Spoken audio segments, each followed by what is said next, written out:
So, good morning, good afternoon, good evening, good night, whenever you listen to this. This is Match Bailey alongside my critiquing partner in crime, Ricardo Medina. Hello, hello, hello. And this is another episode of BS Beats and Bailey. So, not much really took place between our last episode and now. Reason why, again, this episode a little bit late, is because I needed enough time to really sit down and digest this this long-awaited series from Showtime called Twin Peaks: The Return, which is the long-awaited season to one of the most beloved TV shows of all time, Twin Peaks. Right. And we're gonna end things off with a review of that particular season. But before that, Ricardo, you saw The Glass Castle. Right. Yeah, I saw the trailer for it, but I can't remember when. But it just kind of came and went for me. So I know barely little to anything about what's going on. I just know who the actors are, who's involved. I know Brie Larson's in it, Naomi Watts, who I'll talk about later with Twin Peaks, and David Lynch as a whole, Woody Harrelson, a couple other people. So you will fill me in on what The Glass Castle was about and if it's worth checking out. Right. Also, I saw this feature film from Netflix called What Happened to Monday. Right. I was about to see that, but I didn't get a chance to see it anytime. Yeah, I mean, boy, I expected you would have checked it out. I mean, I know you're when I saw the trailer for it, I was like, well, it feeling too much like Orphan Black. Yeah, I know that. That's like the easy comparison, right? Right. That's the quick take that I kind of pulled from it. No, just on the trailer at least. Yeah. And it is. It is unabashedly so. You know what I mean? Yeah. Right. And so that's why I couldn't really get the energy to pull it. And then I didn't find time to go just see it. So it came out a while. Yeah. So August 18th it came out. But right. I think so because we were just so hyped up on Defenders and Death Note that we forgot about this. I couldn't really care to. I really didn't care to go and see it. So when we had to watch it for the show, I had to find time, and I couldn't find time. Yeah. So unfortunately. What else? Alongside that. The reason that this break, we had a big break and it didn't have any shows. A lot of shows skipped a week. So case in point. No Rick and Morty. Yeah, So no Rick and Morty for one thing. Also, this week at the time of this recording, the only new show we're getting is an Inconvenient sequel. Right. Yeah. Which is September? Funny because that's like the one. That's like probably one of the few examples of a documentary being released down here. Right. We have this thing with documentaries and people don't come to spend money. I know why at this get down here because this country is eco crowd, so it's our fault. So I'm expecting that show to last at least 1 week. I gain up for that. Because Trinidad, the land of the champion socialists, so that had a show up there. Yes. And as you mentioned that I believe there's gonna be some kind of fundraiser. I think there is like a fundraiser event for that surprise. Movie. Big surprise. At the IMAX and everybody had to drink wine. Is that an IMAX or Movie Town? One of those. One of them. It don't matter. East. I mean, dear God, no. I don't want to say names, but I'm sure you'll see the same 5 people you see every time. I want to say names, but I know who got see. I see their face all in the damn time. Do the same thing. But yeah. And also on the subject of documentaries, I will be reviewing a documentary that I was actually excited to see. Reason being is because it was released by the Criterion Collection. It's actually going to be released on home media later on this month. This film is called David Lynch: The Art Life, which is about the legendary director David Lynch, and something that his diehard fans will know about, but not too many people are aware of. He is an artist. He's a painter. He actually has done paintings years before he actually made his feature film. We will be talking about that film, and we have to talk about David Lynch himself and how influential he is. I think by us talking about it, it will make like a nice segue into season 3 of Twin Peaks, and if his experiment, because yes, all of his films have been experiments, in every sense of the term. But the real question is here with this season 3 of Twin Peaks, did his latest experiment work, or was it a dud? So I know you will never had enough time to check out season 3 of Twin Peaks. Reason being is because you have to watch the first 2 seasons of Twin Peaks, and you have to watch the prequel movie Fire Walk with Me Right. to understand everything that's going on. I saw that back in the days a long time ago, but I didn't get to see the new, because this new season I couldn't get into. I think what happened is that because I was so disappointed in X-Files, so I was like, wait, X-Files was a hot mess for me. So but I saw it had decent scores, but I still was like kind of backing up on the new Twin Peaks now, because I was never a big fan. Yeah. That's to have it bounce back. You want to think about Twin Peaks that make me a big fan. I'm a big fan of the anime Soul Eater back when it was out. And it had a really big Twin Peaks reference in that anime. Yes, they did. Yes. With the Black Lodge thing. Well, the interior. Yeah. I love the arrow. I actually remember that one because okay, very Lynchian of you. All right, yeah. All right, so let's kick things off with the Glass Castle. Like I said before, I haven't seen this film. I just saw a trailer, but the trailer didn't really do anything for me, so I have no clue what it is about. So Ricardo, can you fill me in on the Glass Castle? Yes. So the Glass Castle is based off of I think 2005 memoir. A memoir, okay. Yeah, Jeanette Walls. So Jeanette Walls is a famous journalist, journalist and writer. She's really popular in the late 80s, 90s in terms of column. Pretty big actually. And then, well, you never know that big people just have big popular people. You never know that they had such dark childhoods, and you realize. Basically that's what this is about. So it's basically her memoir about this childhood, and apparently it was a really, really popular memoir on the New York Times bestseller list. It was like for close to a year or something like that. It was long. No, that's not a year, for multiple years. Like I don't know, about how much is about 260 weeks or so. That is what it's saying here. But basically 260 weeks. Damn. Yeah. That's what 8 years? That's a while. About, yeah. Okay, I do it bad maths in my head. 52 weeks, 50, 50, 50, 50. Yeah. Yeah, dope. And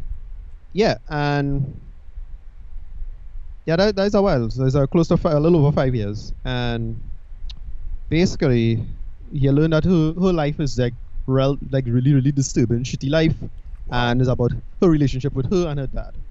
And basically just more or less nomadic family going through life. And basically the title, the titular concept of the Glass Castle is basically this thing, this house that the father wants to build, which is basically this glass castle, this house they keep talking about.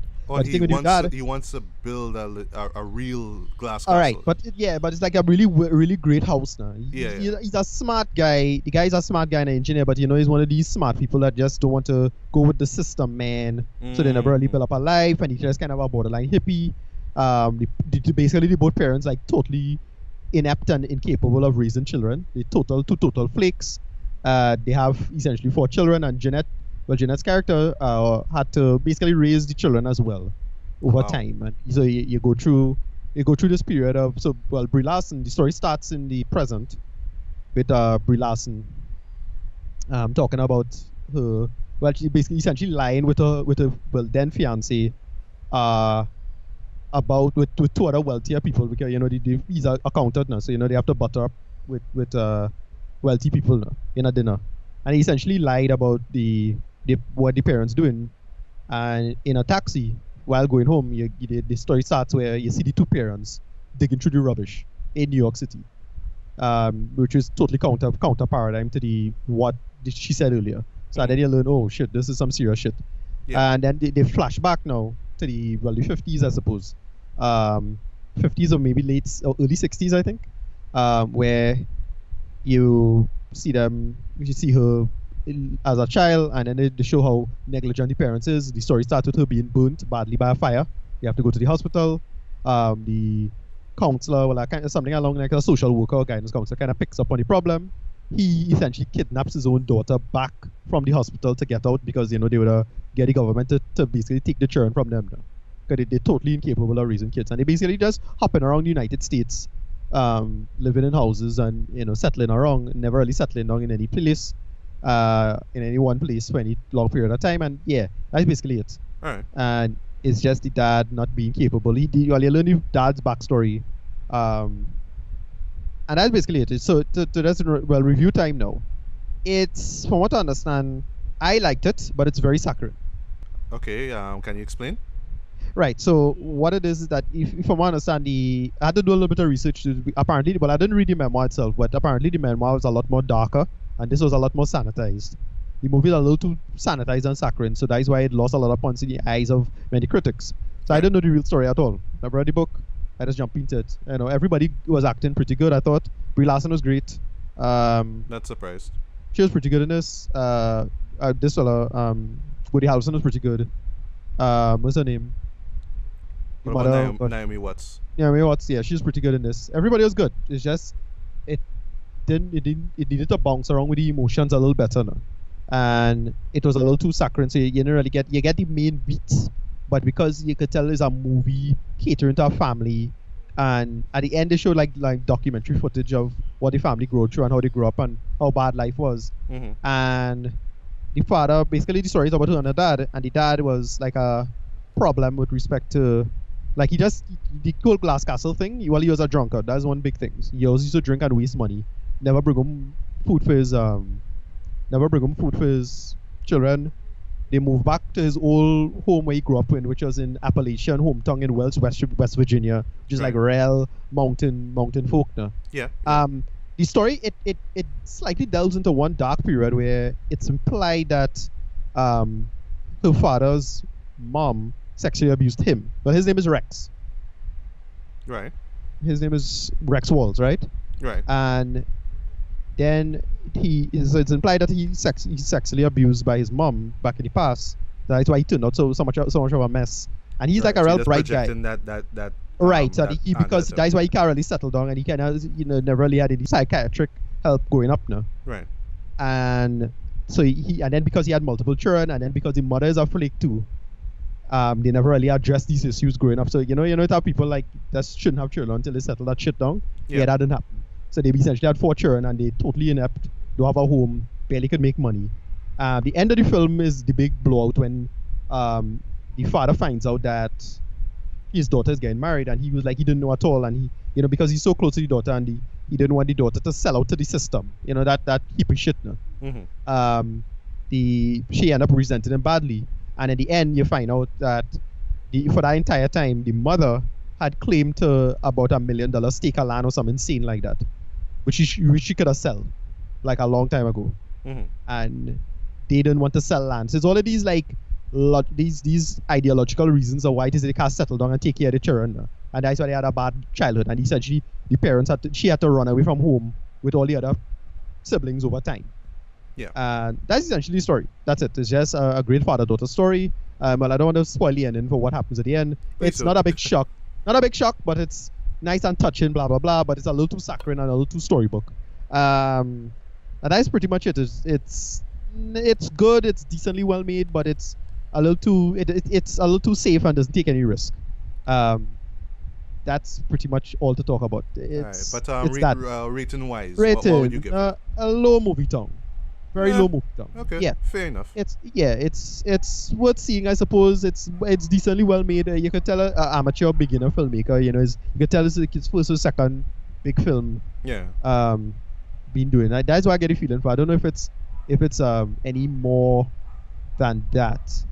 Yeah, it sounds like a film that like Brie Larson fans should check out. I don't think, or people who love dramas or biographies or whatever. I don't think the people who like the other mainstream Hollywood stuff would care for it. But I could be wrong. Yeah. Well, I was not checking out. The director's filmography isn't that long. There's a handful of films he has, like about 8 here. Right.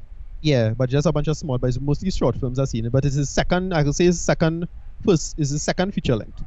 Oh, it's second. Oh, okay. Second or no, it's fourth. Sorry. Fourth.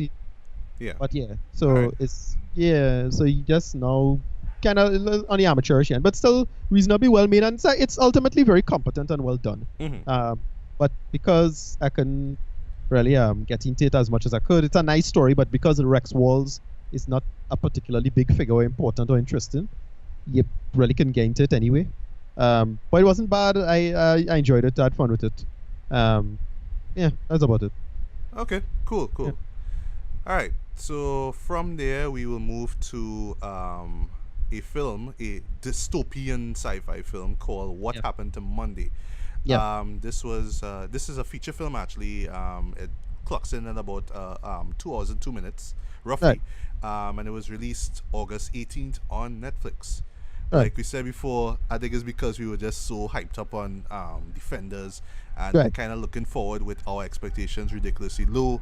For that note, this one kind of slipped past our radar, but unfortunately, No, a friend of mine just not. actually mentioned it to me. I- I was like, oh, okay, I should actually check it up because she actually Yeah, recommended I see it. I was simply not excited for it, frankly. It just looked like, again, it looked too much like Orphan Black, which is a show that just really wore out its welcome. Okay, well, I interesting. can't really say for sure because I haven't watched the last 2 seasons. I know it's done, but I haven't watched the last two. But I was blown away by the first season, just right The off first the bat. I was season, blown first away by season it, was but solid business. I stuck around with it. It's just like I haven't seen last 2 seasons, so I don't Right. know if it ended off well or not. I don't know. Right, I'll second see season. soon. Second season is where they kind of lose me with that show. But anyway, so Yeah, go through right. it with your review. Yeah. So this film here is directed by Tommy Wirkola. So he made films such as Dead Snow and Dead Snow Red versus Dead, two shows that I know I really need to see because I love me my little campy cult horror films. You know what I mean? Right. And I love every time somebody takes the whole tired zombie genre and does interesting things with it. But I have yet to see both films. But the one film that I did see and I hated was Hansel and Gretel, Witch Hunters. Right. Which That's this day is like, why the Yeah, that fuck? was What That's is it. Yeah, this? Jeremy Renner. Yeah. Yeah, That was- why does this movie exist? Why? yeah, that was Anyway, terrible. But anyway, so it stars Noomi Rapace. Yeah. Noomi, yeah. Noomi, right? Yeah. From Prometheus and stuff like Right. that. Glenn Close, who I haven't seen in a film since Guardians of the Galaxy, the first one, Right. and Willem Dafoe. So you're right in terms of the whole Orphan Black comparison because yes, Noomi plays more than one character. Well, plays more than one character. In this case, she plays 7 sisters. So Right. this is like the alternate title. Like the French title to this movie is 7 Sisters. Okay. So the story is set in 2073, and there's this issue of overpopulation that's impacting the world. More particularly, in terms of resources, food, water, stuff like that, and basically this rule has been enforced by this organization called the Child Allocation Bureau, or the CAB, and Right. it's a one-child policy. So if you have Right. more than one kid, you get to keep your eldest, but the other kids, are taken to this facility and they put in cryo sleep. Okay. Um, That seemed kind of redundant because if yeah, if the whole- wait, I what- know. Wait, Um, no. Quick question. Well, I suppose you might have explained about why you have, if it's supposed, because that causing more, that is more resources than just taking care of a child normal though.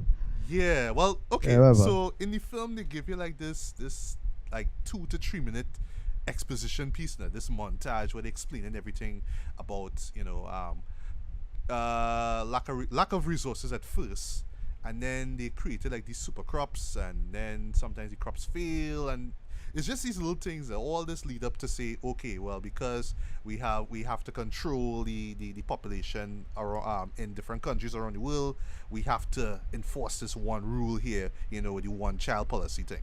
So Yeah. they explain it, and to me, watching it, then it made sense. But I guess like if I sit down and think about it even more and relate it to how things going on today, I'll be like, maybe that is a bad idea. I don't know, but that's the whole setup. But anyway, so we are introduced to the Setman sisters, right? She gave birth to septuplets. And their grandfather, Karen Setman is the woman who gave birth to them, but she died during childbirth, right? So their grandfather, Terence, he's played by Willem Dafoe. He basically is taking care of these kids, but of course at that time he's aware of the rules, which is essentially if more than one child belonging to a particular family is discovered by the CAB, because yes, this is this dystopian future, so of course they're going to be driving around in like these armored trucks and stuff. Of course. So of course if they see them about, they open them up, they force them inside and then drive off. and they really set up this really dark, bleak future where, of course, where these things take place, and of course, the citizens, or at least in America, they won't stand for it. So they always like throwing stones and quarreling and just almost close to rioting, with these people. Right. But that's the rules, and the CAB essentially giving us this impression that, oh well, when things change, when things get different, okay, then we will Right, thaw change the children out of cryo sleep, and you'll be reunited with them. That's the promise that's given. Right. So Terrence is taking care of these kids, and he comes up with the idea of just naming them for each day of the week. So Right. Sunday to Saturday, they all named for a specific day of the week. Right. And you see them grow up. You see them learn how to survive. So when I say survive, there's Terrence actually builds this hole in the wall of one of his rooms.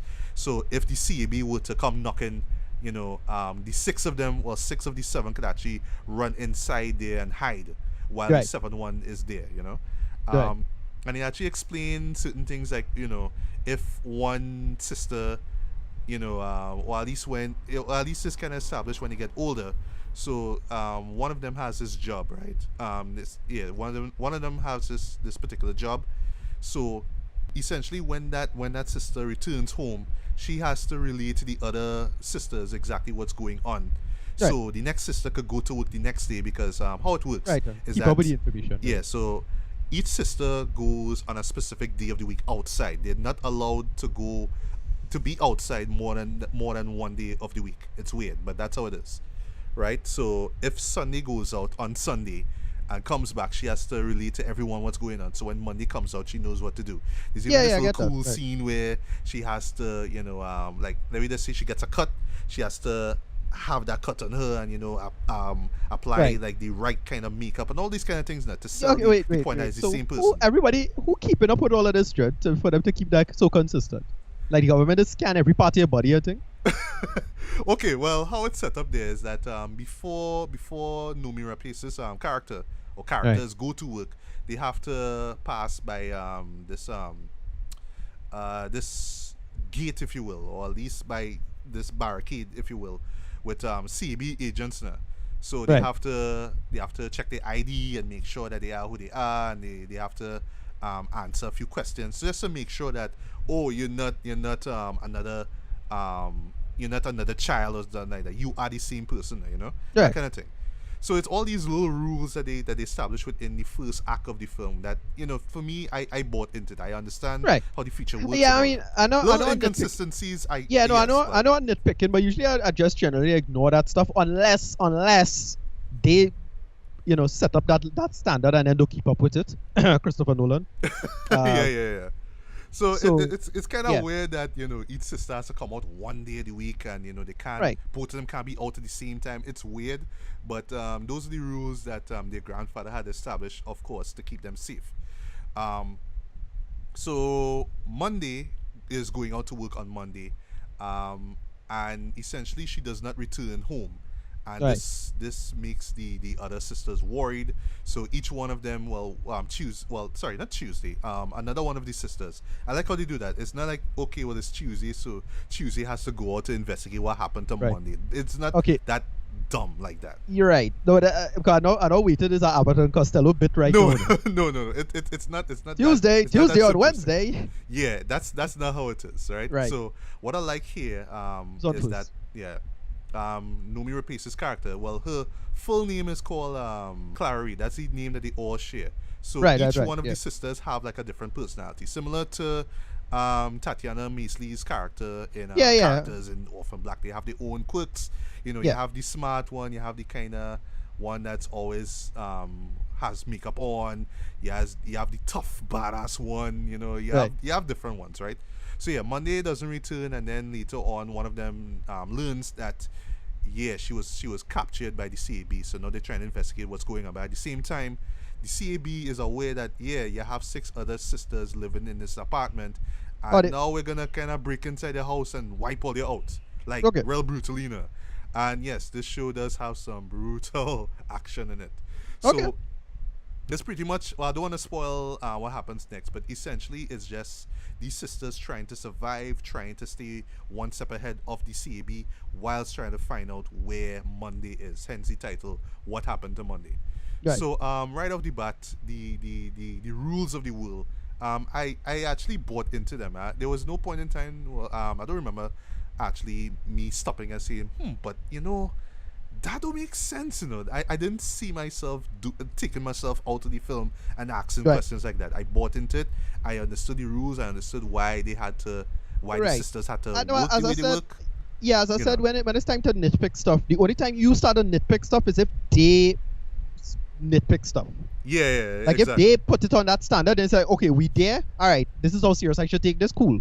Right? That's why that's why Nolan is kind of bottom mess sometimes, because he just put it on that standard, and for some films, and even in the same film or the same franchise, and then kind of drop your own ball now. Right. That is You I have a want problem it to with be that. so. People gonna nitpick it. So you want everything to make Right. sense. But I think he himself does do that as a filmmaker now. I mean, I still appreciate him as a filmmaker in that sense, I suppose. Right. Whatever. Yeah. The performances I thought were excellent, especially from Right. Noomi Rapace. I thought that she killed it. They even do something very cool. I don't know if I know a few episodes of Orphan Black did it, but here I saw it done to a great degree. The real show for the visual effects here. Yeah. So yes, there are a number of shots where you see all seven sisters together. You see more than one in the same screen moving past Right. each other. Yeah. Those kind of Yeah. things. I thought that was well done. I love what she brought to each character. I thought not fully fleshed out, but you get the personalities. You see the differences between all of them, and you get the bond that they have as sisters. You know what I mean? They don't hammer it down your head too much, but you do understand that yes, they do love each other, but they are pissed off at the fact that they can't go out more than one day a week, and all these rules now, but they understand why. And yes, they don't like the fact that CB basically is rustling down, hunting down and rustling kids and putting them in cryo sleep and all that kind of stuff. Glenn Close, she's not there too much in the film. I thought when she was there, she was decent.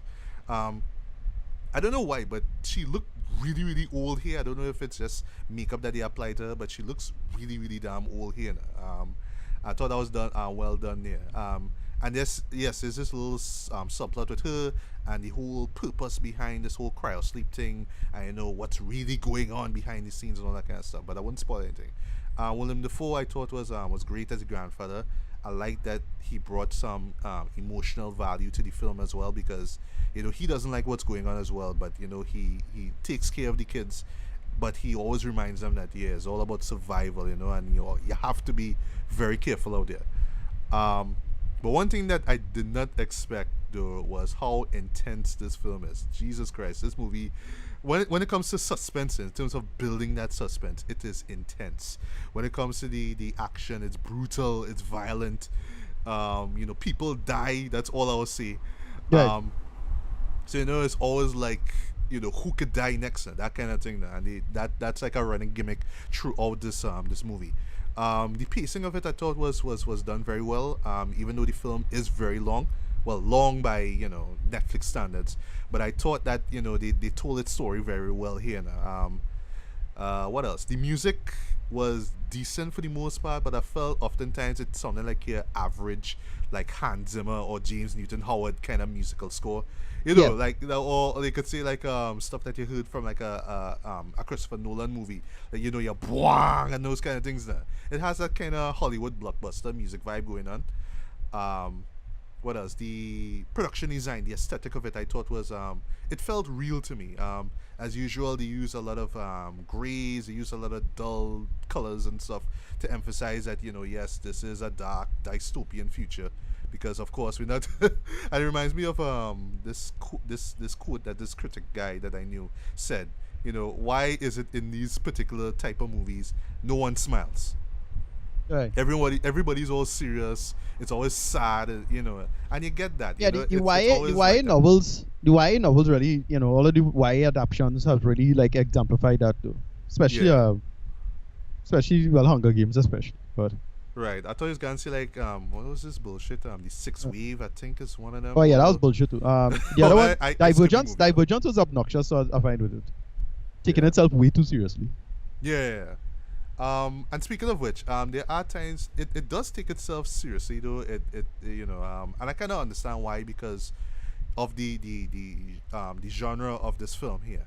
But I know that some people going into this thing would expect this real heady, really complex kind of story, that goes deep into identity. And no, it's not that.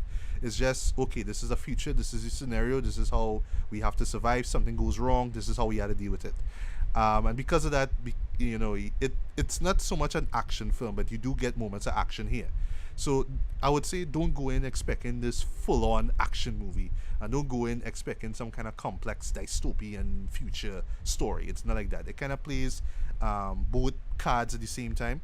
I know to some people that might be a turn off now. Some people might look at this and be like, well, it started off pretty intelligent, it was kind of going good, but then they just kind of opted to be so violent and over the top. But I didn't find so. I just felt that it was just in terms of building that tension and just really showing, and really the whole violence stems from not just how the CAB members are, doing their job, blowing up buildings and try to kill these people out, but how the sisters themselves are dealing with this situation. I mean, they are in no way action heroes themselves, but these people break inside the house. What they're gonna do? They're gonna grab anything they find and just beat the shit out of people. That's what they do. And I bought into that as well. I thought it worked. It added a sense of realism, and expecting everybody to grab a gun and just fire shots because it's a sci-fi movie. This is not Equilibrium we're talking about here. You know what I mean? That's what I was thinking. This kind of cheap dystopian sci-fi stuff now, where you're looking cheap, but the concept kind of cool, but then you get the action right. And a lot of people at the time dismissed it as poor man's Matrix. No? So well, it's still a cult film, but exactly. So it works still. It's flawed. It's easy. Right. It is a flawed movie. Let's be honest. But the premise is very silly and whatnot, but it's good enough. So fine. I just the term gun cutter, like it sounds good, but when you think about the gun cutters, like totally appeal to the younger version, because I was 17 at the time when that came out. Awesome. Especially that scene when the lights go out and then you say brah, brah, brah, brah, brah, brah. I love that. I don't know, like when I was watching this show, I was reminded of Equilibrium, especially with the set designs and the tall. I noticed that from the trailer as well. It has a kind of Equilibrium feel to it. Yeah. But overall, I enjoyed it way more than I expected. I didn't expect myself to be disinvested in the story. Okay. And I did not expect it to be so intense and so violent and bloody and brutal. But I felt it worked in terms of the story that they were trying to tell. So in no way don't go into this thing expecting some kind of PG-13 level kind of film. This is a decent hard R again here. But in retrospect, I don't think a movie like this would have fared well with the box office. I think this would have been this would not have been received as well as all that. Now, I'm looking at some reviews on Rotten Tomatoes and Metacritic, and some people were like okay with it. Some people didn't really care for it. So yeah, I imagine this film would have been a flop if this had released in theaters. But I'm glad that it did come out on Netflix though, because like I said on Facebook, this is probably the best thing Netflix brought out that brought out in August period.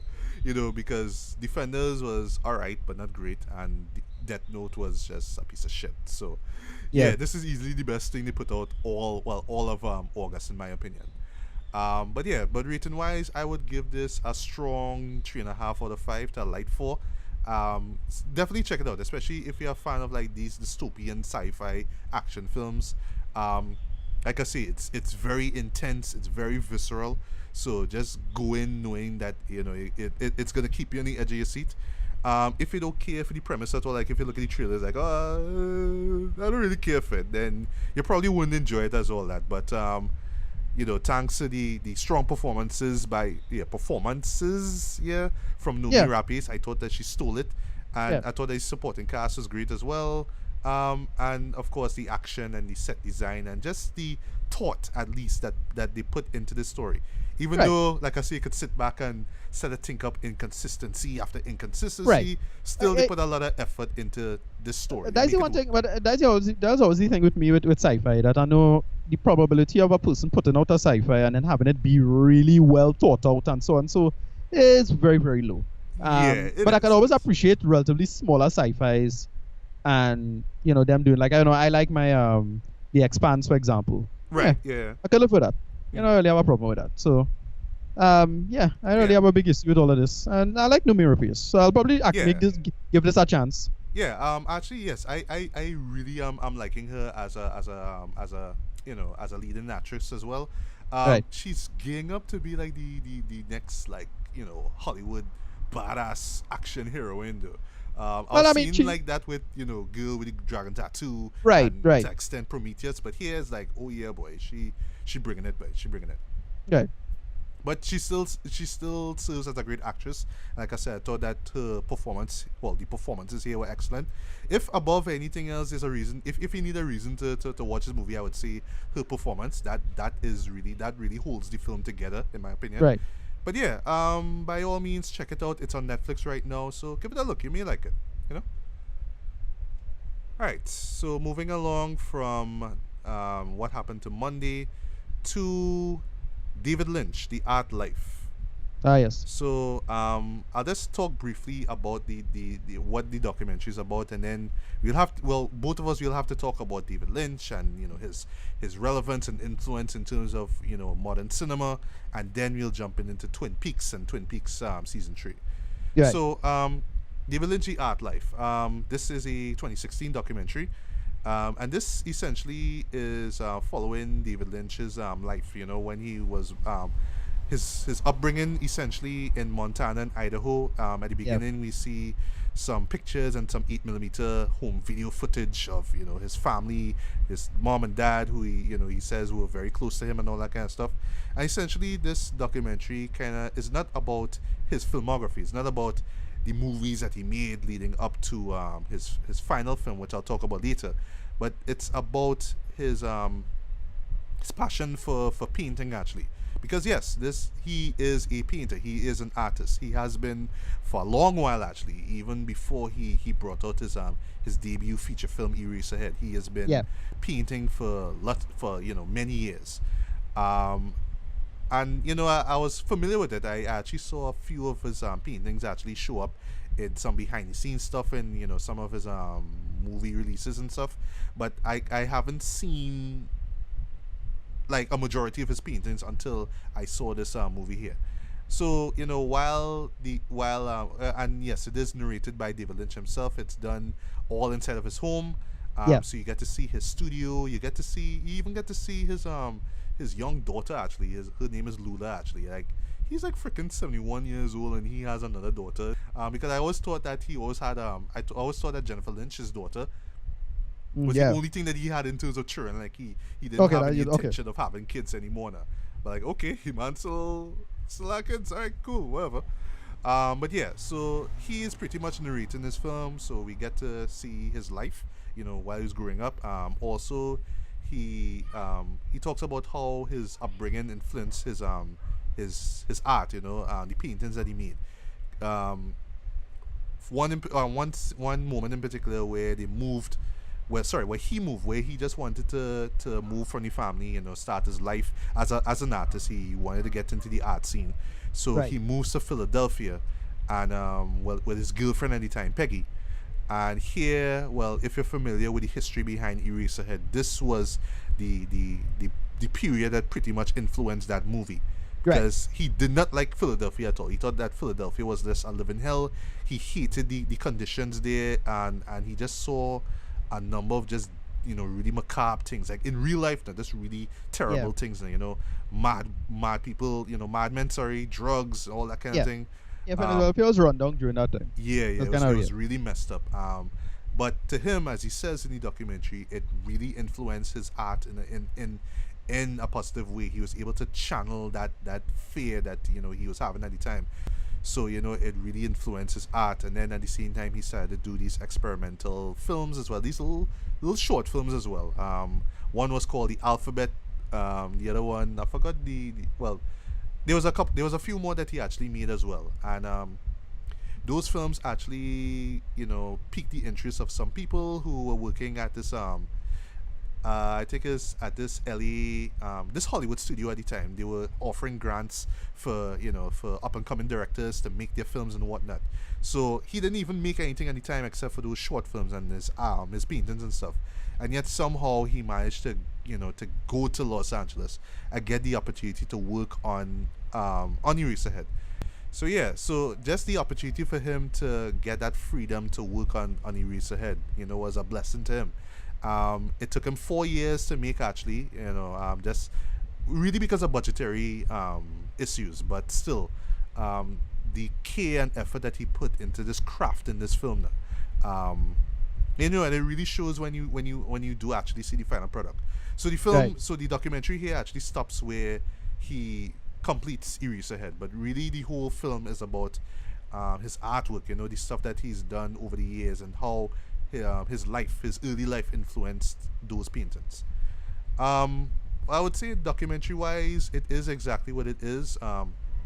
It is a very rare glimpse into the life of this guy, because from what I know, he's a recluse. He's secluded in his home and all that kind of stuff, and little to nothing about him except when he comes out into the spotlight to promote a film or to go to like a Cannes Film Festival and stuff like that.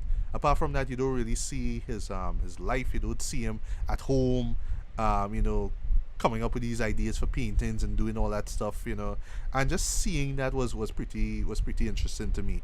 Right. I got to see a majority of his paintings, yes, and they do look kind of macabre and weird, but that's all on him. That's David Lynch's style, and one thing about his style, and I'll talk about this later on with his filmography and Twin Peaks.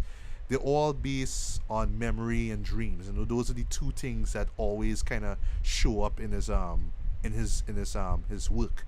Yeah. It's always something kind of weird that he saw, something that kind of freaked him out at times. Like there was this one moment where he was invited to go into this morgue, and he saw like all these dead bodies. So he was asking himself, what did he was wondering about the lives that these people had before they died. Then he just came up with this painting with this guy who got shot. So it's basically just this guy standing up, and then there's this bullet hole in his chest and blood is spraying out. So that's the painting right there. And he says this guy was shot at so time, blah blah blah blah, and that's it. There was even a moment where where he painted based off of him moving to another state, his family moving to another state, and then him going to high school and then joining the wrong crowd and drinking and smoking, which he still does, by the way, and just feeling like there was this duality to his character. And that's another thing I'll talk about later with his filmography, this whole idea of duality. And you see it, he expressed that in his painting as well, in his art as well, so just hearing his life, hearing these moments in his life and how they influence his work was pretty interesting to me. And I've always been, I always wanted to kind of get to understand the inner workings inside of him. How does he come up with these weird and crazy and unique ideas? How does he come up with these things for his films and stuff like that? Right. And his paintings, And like I said, you'd always say it's either based off of some memory or something that happened to him, or just a thought or a dream. It's always about dreams and all that kind of stuff. Right, because it's his first career. Because filmmaking wasn't really his first career necessarily, right? No, it wasn't. He wanted to be an artist, and then he did the short film thing, and then that's where he just suddenly decided he wanted to do movies. Well, sorry, he started off with Eraserhead, and then everything just kind of sprung from there, really. So documentary wise, it is what it is. It doesn't do anything groundbreaking.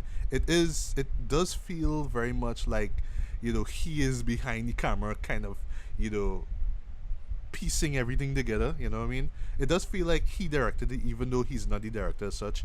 The music, by the way, it evokes the feel of, okay, well, I don't know if you're familiar with this composer. His name is Angelo Badalamenti.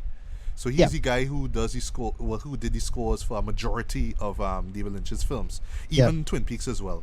And I felt that there were moments where they were trying to evoke his kind of jazzy kind of style. He has this kind of dark jazzy style to his music, right?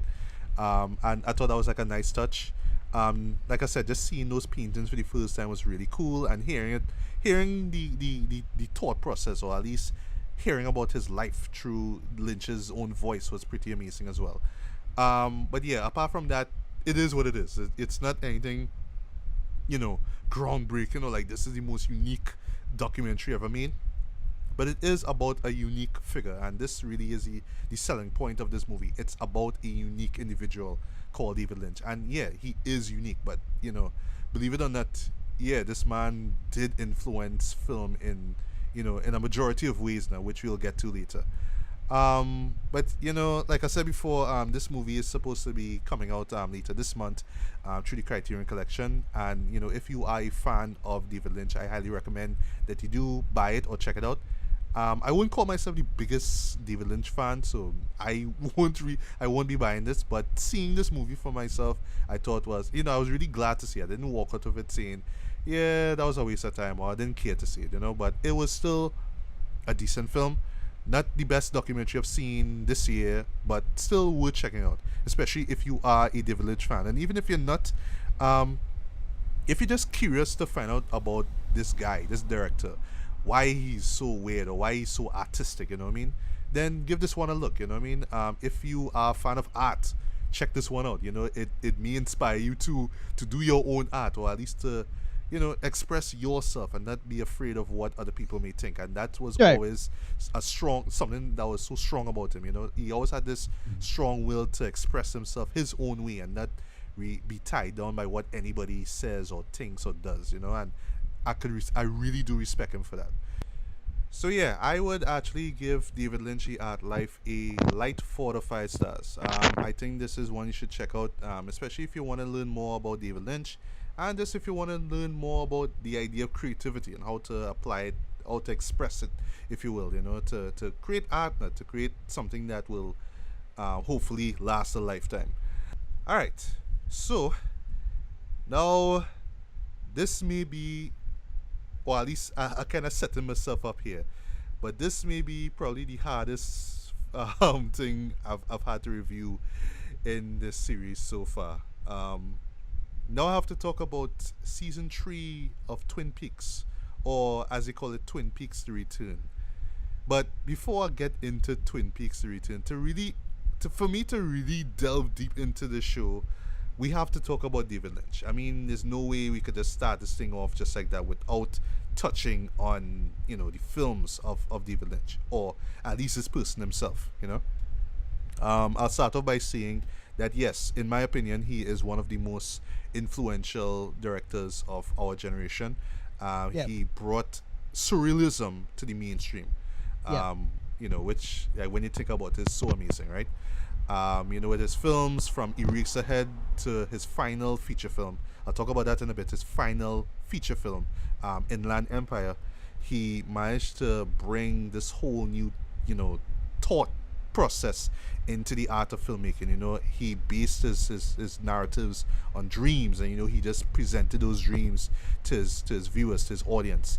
Most of the times they were dark, they were frightening, they were weird, they were bizarre, but there was something fascinating, there was something beautiful, something memorable, something about being human or being alive, something there that always resonated with viewers.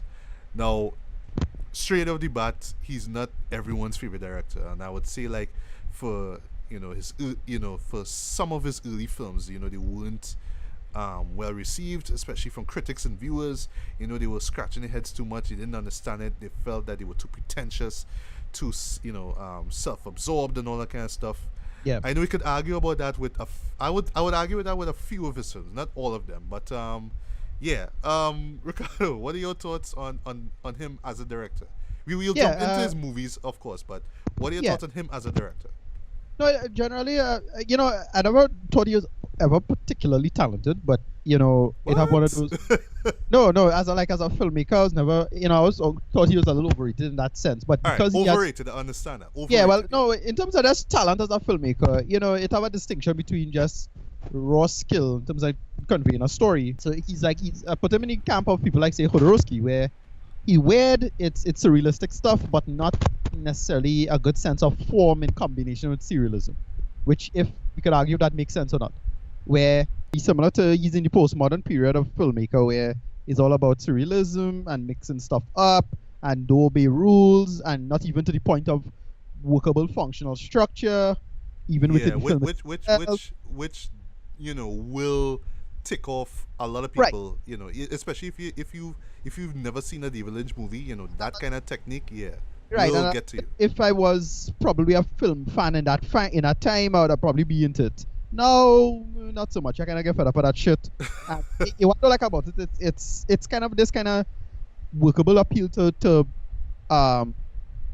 subjectivity, now, or at least a nice form of subjectivity. Well, your interpretation doesn't matter, and there is no way we could interpret this properly. That shit now, which I really hate. Well, you see, that's the thing though, because if I didn't know this guy well enough now, through his career and stuff, I will assume that he could just come up with any inane bullshit, put it out, and say it's open to interpretation. That's it. Hold that. And we could argue that many other filmmakers, not calling no names, have done this later, have done this at some point in time in their careers, and they say, oh, well, it's open to interpretation. That's it. And as usual, what I don't like about that is open the door to bullshitters. Even though he, as a workable trendsetter, makes it work for the most part because he has a big solid body of work, and he has put out solid material other than that has coherency to show that he is a good filmmaker. Yes. I was never the biggest fan, I'll admit. It's probably just before my time, so I couldn't care as much, as compared to other filmmakers. Yeah. Well, I'll agree too. I'm not the biggest fan of him, but over the years, I've grown to respect and actually appreciate, his style now. The way how he comes up with ideas and how he puts them out. His fearlessness actually to put these films out there. Yeah. So my introduction to David Lynch, and I know it has been for many people, was his debut film from 1977. Mine too. Yeah. Seeing it for the first time though, I was baffled. I didn't walk out of it saying it's the worst piece of shit I've ever seen in my life. Fuck this movie. I never said that. But I did feel as if I saw something unique, something original. I'd never seen anything like it before. It was so distinct from everything else that I saw before. And over the years, I was always like kind of intrigued by it, so I watched it again a few more times. And then I started to understand what he was trying to say, really, which essentially is just him kind of channeling all of his fears, living in Philadelphia, and then also too with the birth of his daughter. Would she be born with deformities and stuff like that, and there's a way how he just managed to channel all of those fears into one movie was amazing. But then also the dreamlike way how it was how the story was told. The narrative just kind of flowed and meandered all over the place, but it works in setting up this whole dreamlike tone, and then of course the beautiful black and white cinematography just added just that nice touch it. But from a narrative perspective, the movie is all over the place, but I think it works in terms of that film. So I would easily say this is one of my favorite David Lynch movies. I actually have this I have the Criterion DVD for it.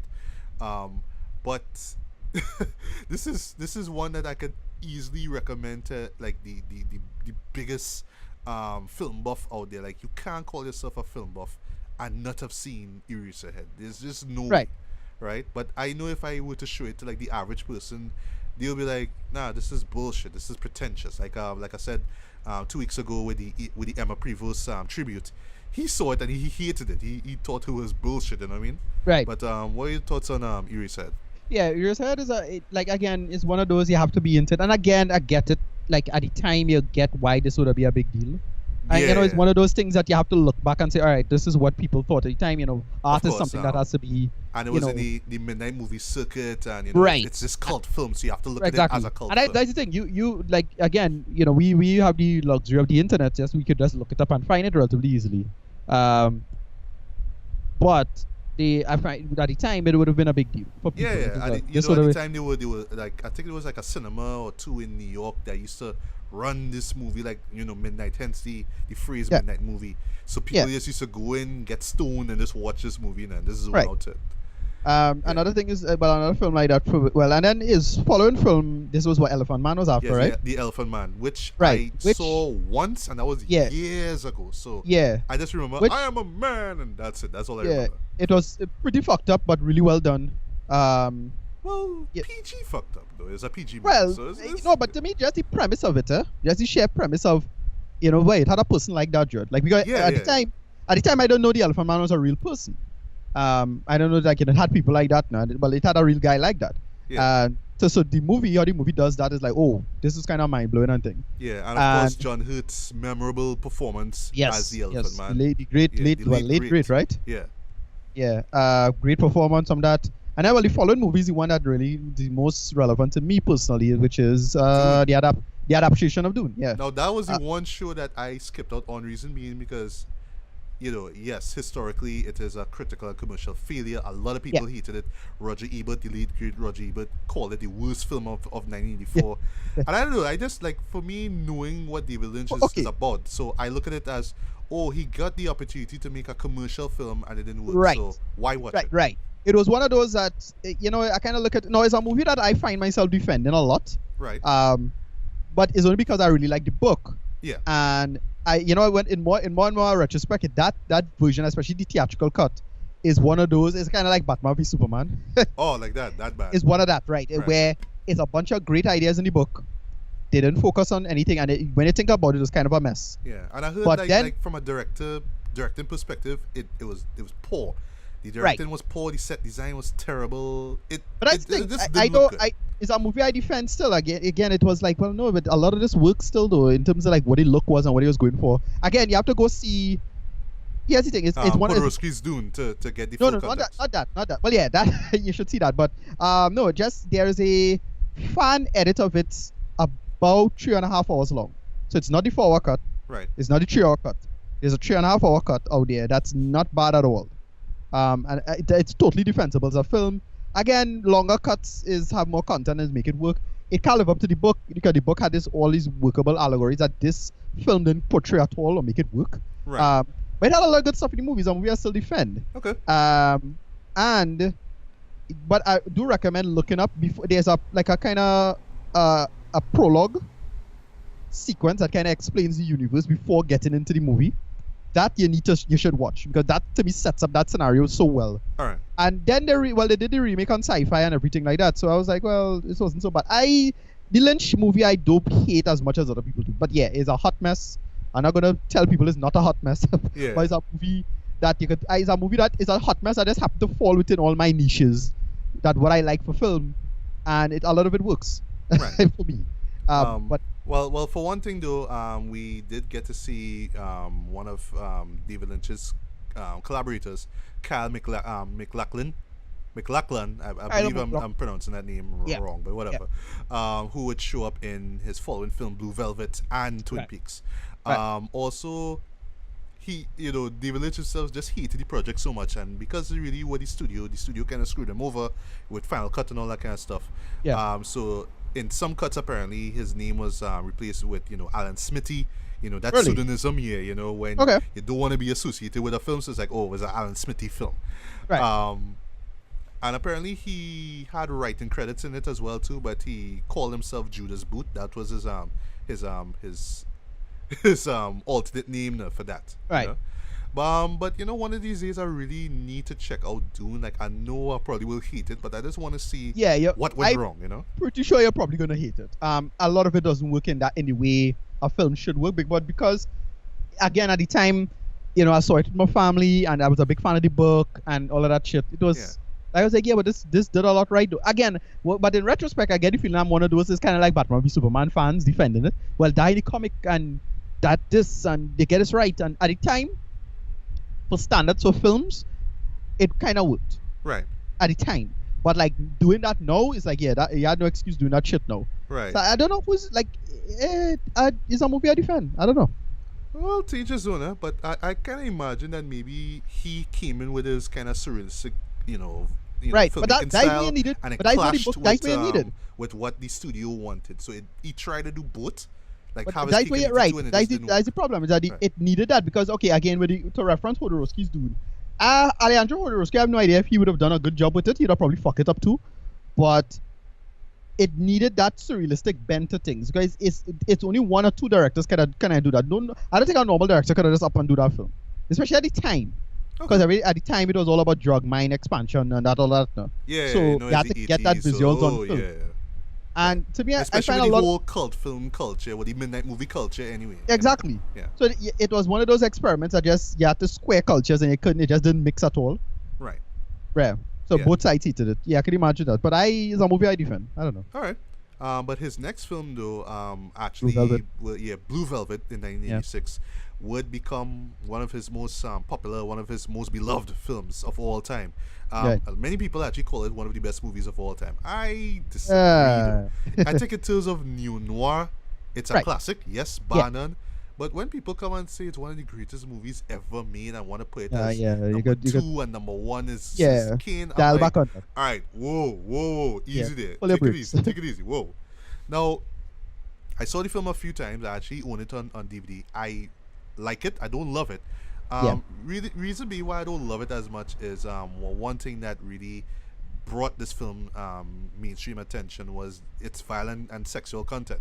Something about the violence in it, though, like, I mean, I watch violence on a regular basis, but something about the way how it was portrayed in this movie, and this is something about Lynch as well too, but he always does it in this kind of this way that really disturbs you, that really gets you deep, though.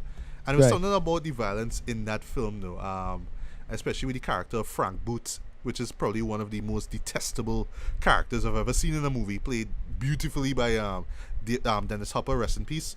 But he was just so horrible, boy. He's just like that person you just hate, boy. You just want to strangle this dude now.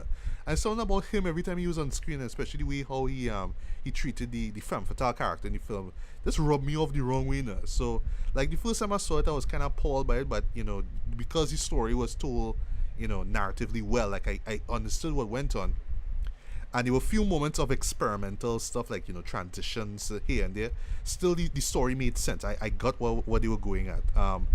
But as the more when I looked at it, I really got to appreciate it a little bit more. And I imagine a lot of people, especially those who say it's such a masterpiece, had to do that, because this movie rubbed people off the wrong way when they saw it the first time. They were appalled by the violence, but later on it was like, well, we now get to appreciate it, because at its heart it's really about this dark look at the Americana life now. The picket fences and the red, the roses, and all this beautiful American life, and then it's all this darkness underneath now, and that really at the heart was what the movie was about. And I think that this is the main reason why people really regard this film so much. But still, yes, it is one of his best works, hands down, but I can't really say it's one of the greatest movies of all time. Maybe in the next few years I might watch it again and be like, yes, this deserves the praise. But to me, it's great, but not, so great as all that. So what were your thoughts on Blue Velvet? Do you think it's a masterpiece, as everybody says? It's a solid film in my opinion. Again, I never really appreciated neo-noir all that much, because a lot of it don't translate. Because a lot of it don't really translate when you think about it, for me, in terms of modern times. Right. For modern times, and especially by the time this film came about, because in terms of like where information on how stuff should move around, a lot of it don't makes, like, a lot of plots don't really hold up that well now. It's one of those. It's kind of like cell phones and telephones. Right. Just time just passed now. It's had to really like go to it with to write a really good new neo-noir, and this movie didn't really grip me as much as it should have. I suppose I just didn't appreciate it as much. I had to watch it back maybe recently. I saw it a long time ago as well.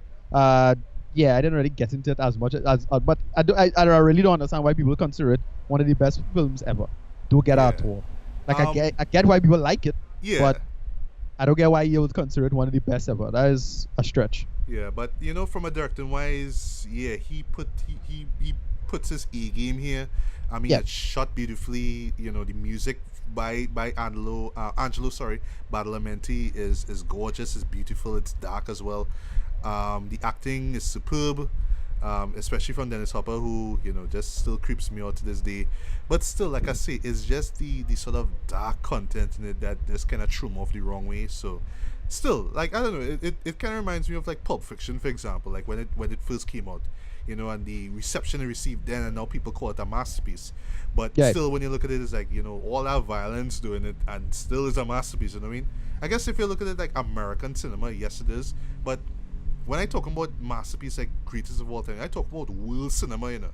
Like, this is Cahiers do cinema stuff, and they put that there. I think it's one of those groups actually put that as like one of the greatest movies like ever made, regardless Right. of country, Yeah. But still, hands are one of his best works, right? So right after that, he jumped into the production of Twin Peaks. Yes. Which, yes, I actually, well, what I would say is, like, growing up, I was familiar with it. I knew it existed. By the time I was young, Dread, all I concerned Right. myself with was with the freaking Simpsons. So Right. I knew it showed on TV, but I just didn't care to watch it. I knew there were like parodies here, there. Sesame Street even did a parody of it called Twin Peaks. I thought that was kind of funny. Yeah. So it came out in 1990 on ABC. At the same time, David Lynch worked on another film called Wild at Heart, which I saw once and didn't hate it, but I can't really say it's one of my favorites though. For one thing, the violence, like how I was complaining about it with Blue Velvet, I felt here was really, really, really gratuitous. And this is one thing that he's always been accused of, violence and misogyny. Yeah, I forgot to mention misogyny with Blue Velvet, especially how the female character was being humiliated and tormented and stuff like that. Now, which is a theme that shows up in Twin Peaks, but I'll get to that in a bit. Yeah.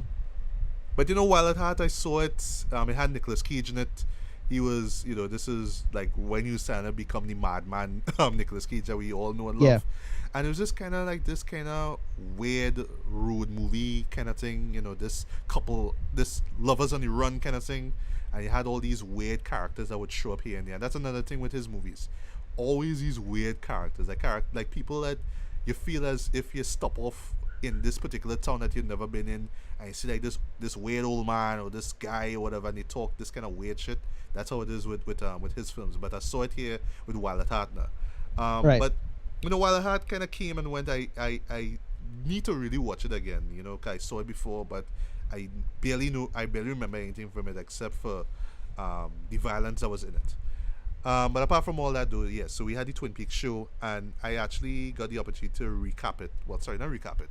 Watch it for the first time because I heard the news since last year actually that we were getting season 3 of this film, of Twin Peaks through Showtime, right? And this was 25 years after season 2 wrapped up, right?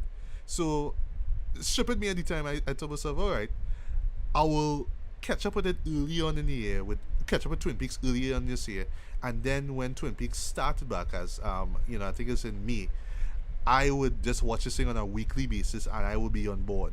But as soon as I got into the story for this show, I was like, yeah, this ain't making no sense.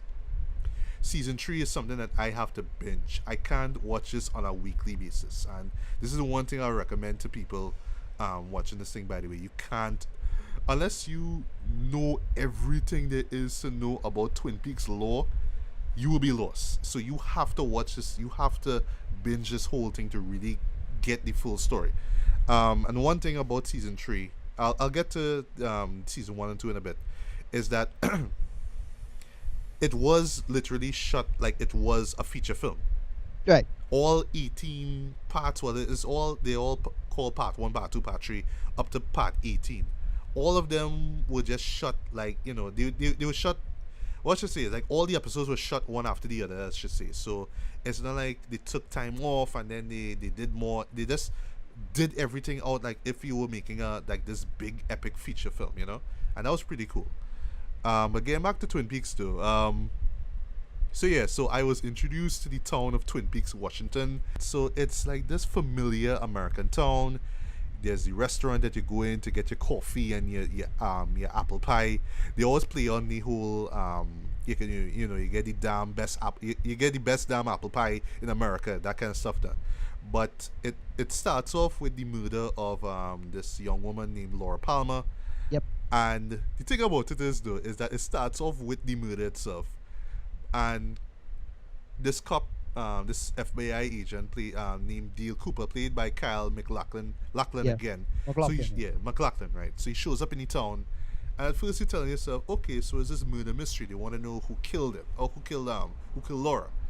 But then when you start to see the other characters, you are introduced to different characters. Some people, who attended, Laura, the high school that Laura attended.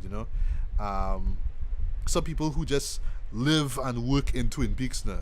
You get to realize just how unique these characters are. There's always some kind of quirk. There's something always weird about each character. And then, of course, because you're doing this serial drama, you have to follow a majority of these characters here. So it just kind of evolved from this murder mystery, and then it became a kind of soap opera of sorts now. But in a kind of way that you're thinking about it, and you're like, oh, this is kind of like a parody then. It's like a kind of spoof at soap operas in a way. You're laughing at the hijinks that goes on there, but you still have this whole Laura Palmer thing going on, right? That was always like the crux of the story. But things just started to get pretty weird from there, where you start to learn about other characters, and then you learn that there's this alternate dimension that's called, at first I didn't even know it was an alternate dimension until the end of season 2, called the Black Lodge.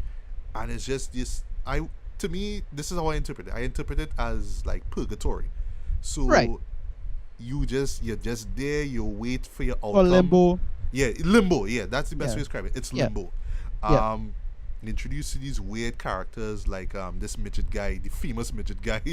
Talking backwards. You're talking backwards. And how they did it, I actually learned about it recently, is that Lynch had his actors say the lines, like he wrote it out phonetically backwards, right? Yeah. So they said it backwards, and then they just say it forward. Yeah, and then play it forward. And then he just played it forward. So it's like, I will see you in 25 years, like that. I was like, but you see, that's what I'm talking about. Weird though, but it's kind of cool though. No, but that's what I'm talking about. Is that it's such a, again, because we have modern standards, we watching back. Back, but feeling like this kind of lazy kind of surrealism to it now. That's why I don't really consider him that great of a film, because that's such a silly thing to do.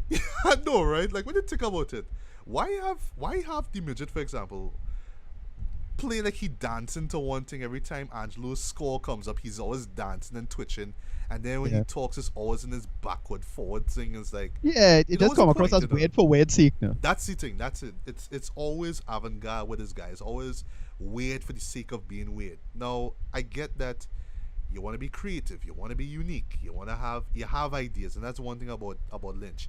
He has a lot of ideas, but at times it always feels like he always has to throw all these ideas into like one film, So I always had this idea about somebody talking backward but speaking forward.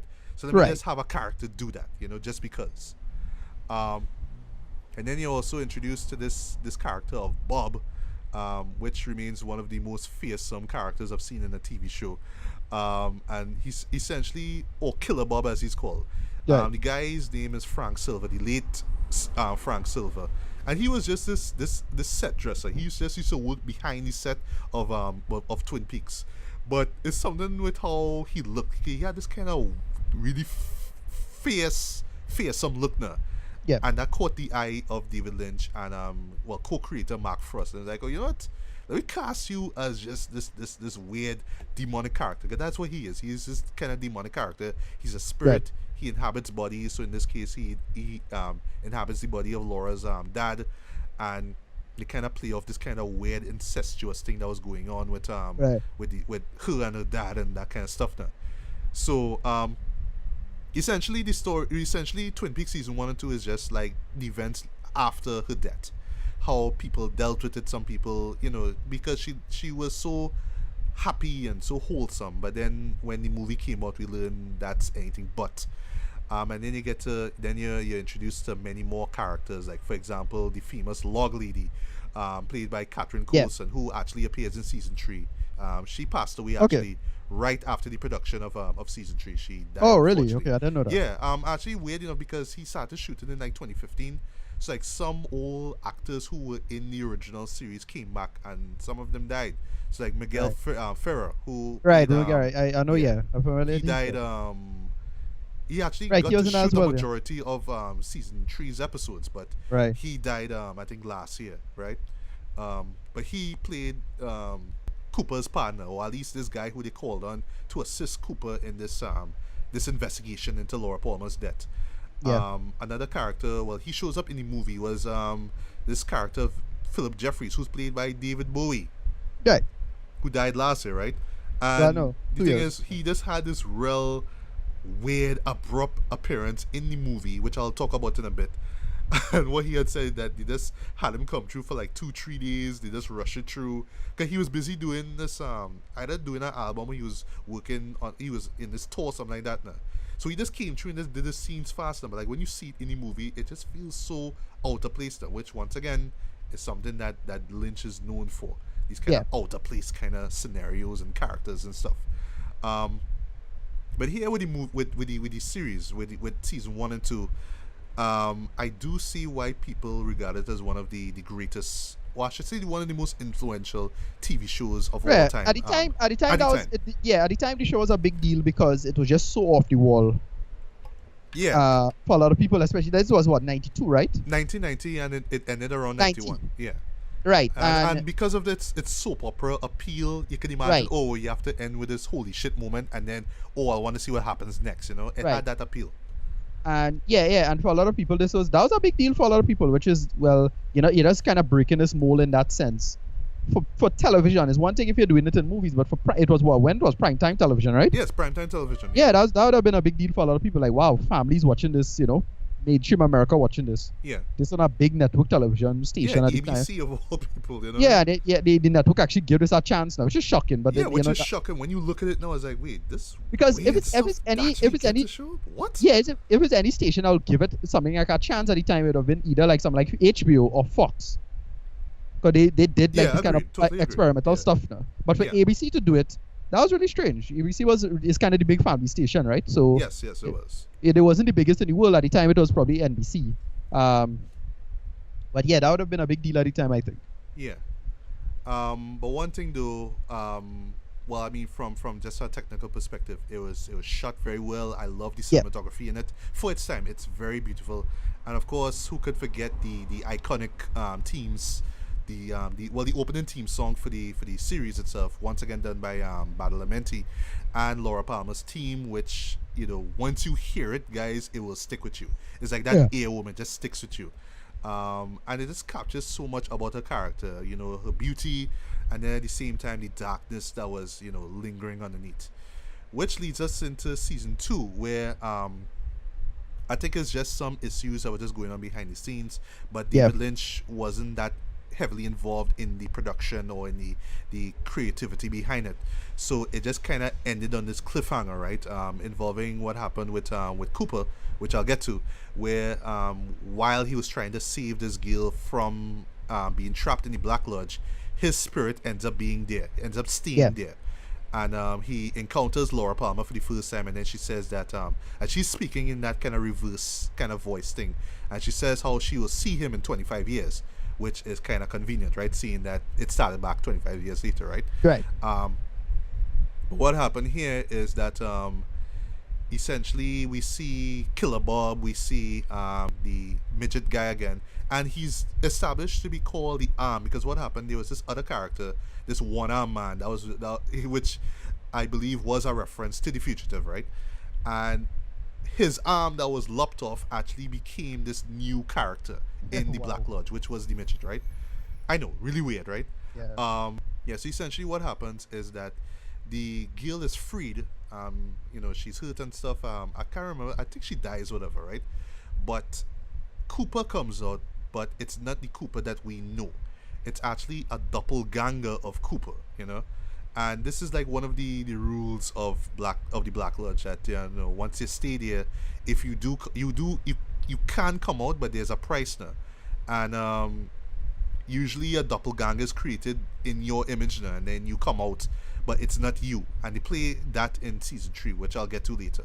So long story short, there's an evil Cooper that comes out, and everyone's thinking, oh well, you know, Cooper's back and he's alive, but no, it's actually the evil Cooper. I know, it's weird, right?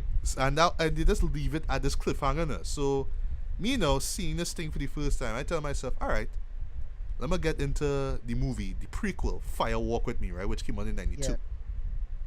And I was reading up about it on Wikipedia, and essentially this was supposed to be a prologue and an epilogue to the entire series. So I said, all right, Yeah. maybe I'll get some answers into what really happened to Cooper. And boy, oh boy, was I disappointed in that Right. show. The first time I saw it. So Fire Walk With Me essentially is about the last 7 days in the life of Laura Palmer. Here we get to see that no, she is not the prim and proper, the sweetheart of Twin Peaks. There was some darkness to her. She was hanging out with men, having sex with random strangers and stuff like that, smoking and all that kind of thing. But what they did here is really set up the fact that she was going through this psychological torment, and that really is because Bob was tormenting her for many years actually, and Yeah. it kind of suggests that it's through her father, because Bob possesses her dad, Leland, that's his name actually. But the film kind of makes you question whether it's Leland that's doing it or whether it's Bob that's doing it, because both Right. of them have these weird fascinations with Laura, right? Apparently everybody loves Laura, that kind of thing. Yeah. It kind of reminds me Yeah, of she was the kind of the girl next door. yeah, that kind of girl Right, next yeah. door kind That's of thing. the image the here. girl that you see and you get charmed by, that kind of thing, Yeah. right?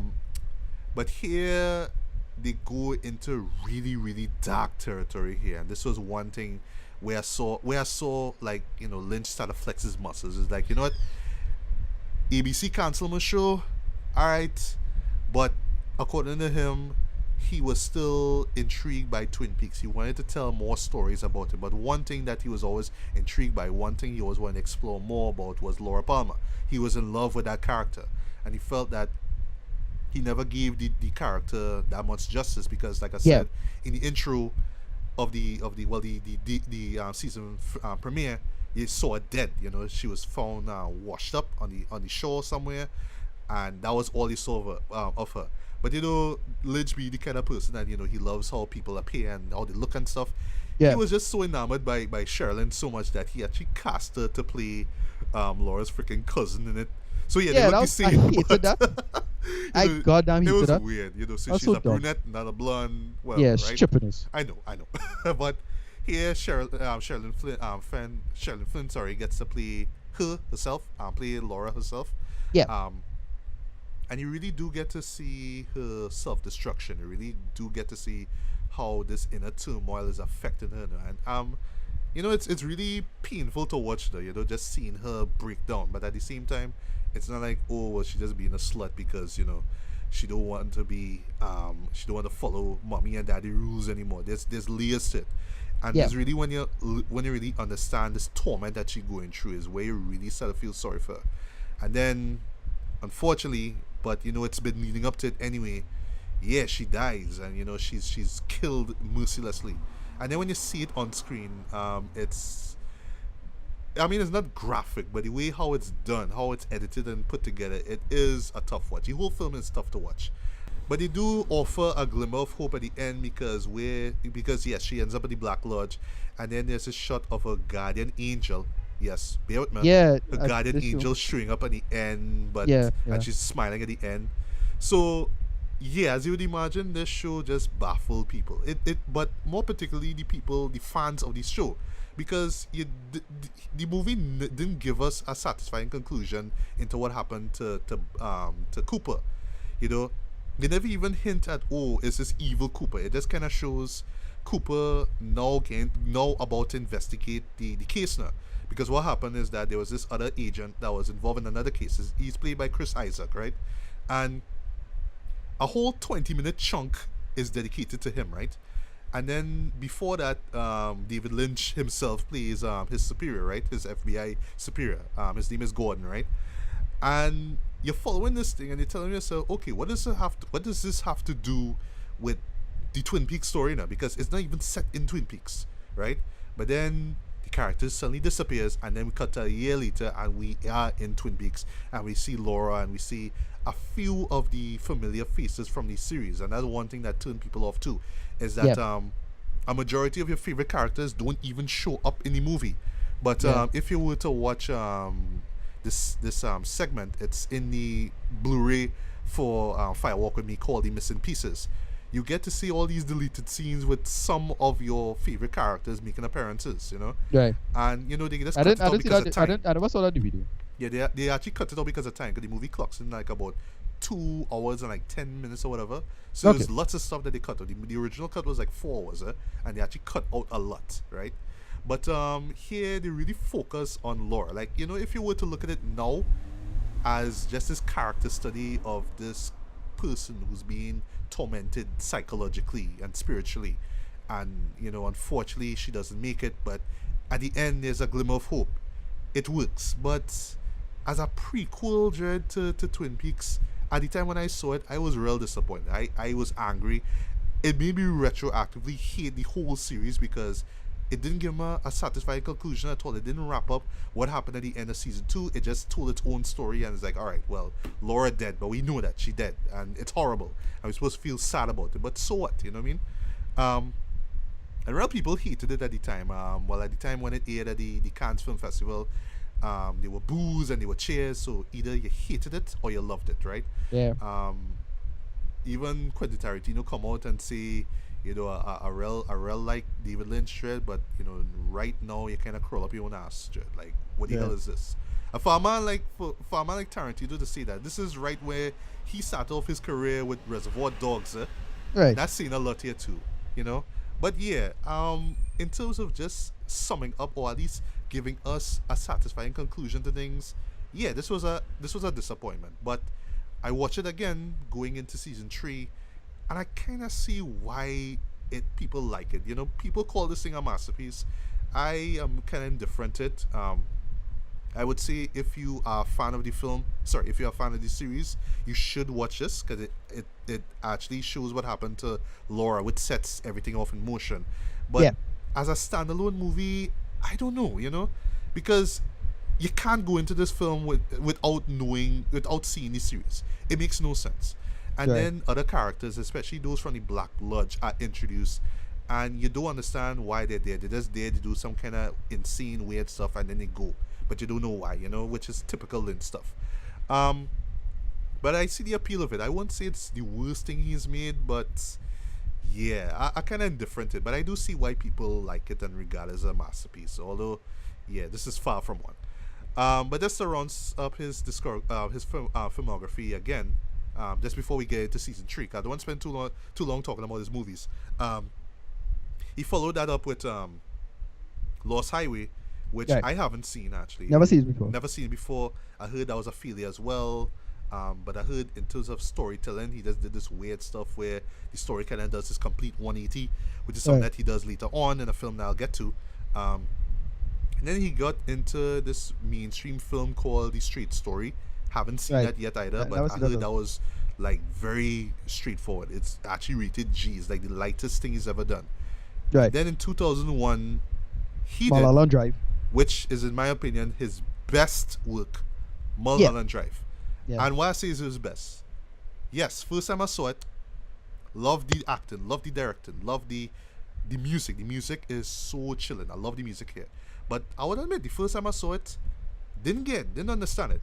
Because like in Lost Highway, the film is going one way, this kind of neo-noir kind of love letter to Hollywood, and then just does this complete 180 where characters change, and there's this really dark kind of look at Hollywood now, But because of the themes of it, the Hollywood life and the darkness surrounding it and all that kind of stuff, it resonated with me, Now, what's made her breakthrough performance there, and some other actors were there as well. Justin Theroux was even got to see her appearance by Billy Ray Cyrus in this really hilarious scene. But I just, the film stuck with me, and I watched it a few more times, and now I own this thing on Blu-ray. I absolutely love this film. But the reason why I love it, though, and why it resonates with people, but I know to the mainstream, to the average viewer, they won't care, is because of how dreamlike it is. Because it does not give you a clear conclusion to things. It requires you to kind of interpret things. But here, I felt as if he kind of wanted people to interpret it. He wanted people to follow along and pick up on clues, because he does all these, like, same thing that he does in season 3 of Twin Peaks, where he drops these little hints, these little clues now. So he wants the viewer to get involved in the story, and you do get involved. So even when the end happens and you're like, okay, it kind of ends in a sort of way, I still felt as if I was invested in something amazing, and because the whole dreamlike aesthetic of it, you can interpret it, in many different ways, and to some people it'll be like, well, why should I interpret this for? Why can't just be what it is and give a straightforward story? But that's not what makes this thing work, So yeah, you could watch this thing again and again and again and pick up more things about it. And I think this movie here, Mulholland Drive, you do see David Lynch at his full string. He takes all the techniques that he applied with his previous films and he just puts it on display. But he doesn't exclude the viewer out of the experience. And not like, oh, well, this is just me and I'm being all self-referential and self-centered and whatnot, and you just don't understand it because you don't understand me. No, he got the viewer engaged and involved in the story, and that's why people have seen it before and love it. And yeah, this is easily my favorite David Lynch film. But what are your thoughts on Mulholland Drive? Do you love it as much as I do, or not? I can't say I love it as much as you, but yeah, it's one of those films that really worked at the time. It's one of those I didn't get at the first time seeing it, and then it's one of those, I was like, and then after a while, oh, this is this and that is this. It's how to make all these little connections, especially with respect to life in Hollywood, actresses, and with Hollywood, they do all these little meta narratives all the time anyway. Exactly. Yeah, and that's why right. It is very meta. And on the subject of that, what makes it pretty interesting is that this was actually supposed to be a TV series, but and he shot the majority of it now. But I think the studio, I forget which studio it was, what company, they weren't feeling the story. They didn't think it would be worth showing on television. So Lynch was like, all right, let me just make this a movie and see what happens, and people regard this film as one of the best films of the 2000s. I would say it is his best work period. And yeah, I would rate this higher than Blue Velvet any day. I would. People say this is one of the best films ever made. I agree. But again, it's one of those. Yeah. It's one of those. Sorry to say, it's one of those generational things. You're not sure if it's because you're in the right time. You'd factor it in. I saw Mulholland Drive when I was reasonably well developed in terms of film. Me too. I didn't see it in 2001 when it came out and it blew up. While with Blue Velvet, I was a lot less ignorant. So it's hard to judge now. I don't know. But I didn't think I had to watch his previous stuff, which were like Blue Velvet, Violet Heart, and Eraser, to get Mulholland Drive. If I didn't watch those films prior, then I'd have just been like, okay, well, it looked well, it shot well, the chicks look hot, but I don't care for this. Yeah. And finally, he gave us, or at least what he announced last year was his final feature film, Inland Empire, back in 2006. Did not see that. I saw it. Right. This was the one I would say is his where he just dropped the ball here. Now, not say it is like his worst film, like the most horrible thing he's ever made, but I would say this is like my least favorite film from him. Reason being is two things. First off, it's shot in like digital audio now, like how old school audio digital video, how old school digital video used to look like HDV. That's how it's shot. Like the whole film is shot like in HDV now, right? And also, and I didn't even notice till after watching this 3-hour film, he didn't even have a script. Or he had ideas from before, but he just kind of came. It was like this kind of free form style now, where he would write, pages of a script. He would show his audience. He would show his cast and crew, and then he would shoot it, and that's it. So like you watch this thing, and it's like following this woman Laura Dern, who shows up in season 3 of Twin Peaks. And it started off one way where it's like she going for this audition for a film and she working on this film. The director is actually Jeremy Irons. And then they do this kind of thing, what they explored in Mulholland Drive, where you're part of a movie, but is this movie real life, or is this real life, that kind of thing, that duality kind of thing, that kind of thing, that kind of shit, and then it's just, after that, it's just all these scenarios where it's like, is this real? Is this all in her head? Is she watching TV? Is what you're seeing here real? And then there was like these really weird moments where this character, we don't know who the character is, this woman, until the very end, where she's watching this TV, and the TV, you probably saw a picture of it, where it's like this family structure, like mother, father, and son, and they're all anamorphic rabbits. Yeah, sure, right. Yeah, which was based off of like this web series that he did called Rabbits. So he Right. showed clips from the film now. So the characters Right. watching rabbits now. And I was just watching this thing and I was like, I'll bear along with it because it's David Lynch. I know what he's doing, and he does all of his tricks, all of his visual and narrative tricks. But at 3 hours, Dread, no. This didn't work for me at all. Now, of course, people liked it. Some people didn't care for it because they just didn't understand it. I know I have lots of David Lynch fans out there who still are baffled by it. But it's one of those shows. Once again, we'll argue about this, where it's open to interpretation. You have to figure, well, is this real and is this illusion, and where is it illusion and where is it fantasy and all that kind of stuff now. And it's up to you to figure it out. But when I hear that you were just coming up with ideas on the fly, I like, all right, it's experimental film, okay, but at 3 hours, Red, no. Now, what I think the main reason why a lot of people, why David Lynch, hasn't or decided not to make a feature film now, after 10 years since he made Inland Empire, is that times have changed. We have kind of grown to embrace experimental film, or at least film techniques in TV and film. So how are you gonna outdo yourself from this point on? How are you gonna outdo a film which you just practically just came up with on the fly? Right. And will there be an audience that will actually respond to it in a good way?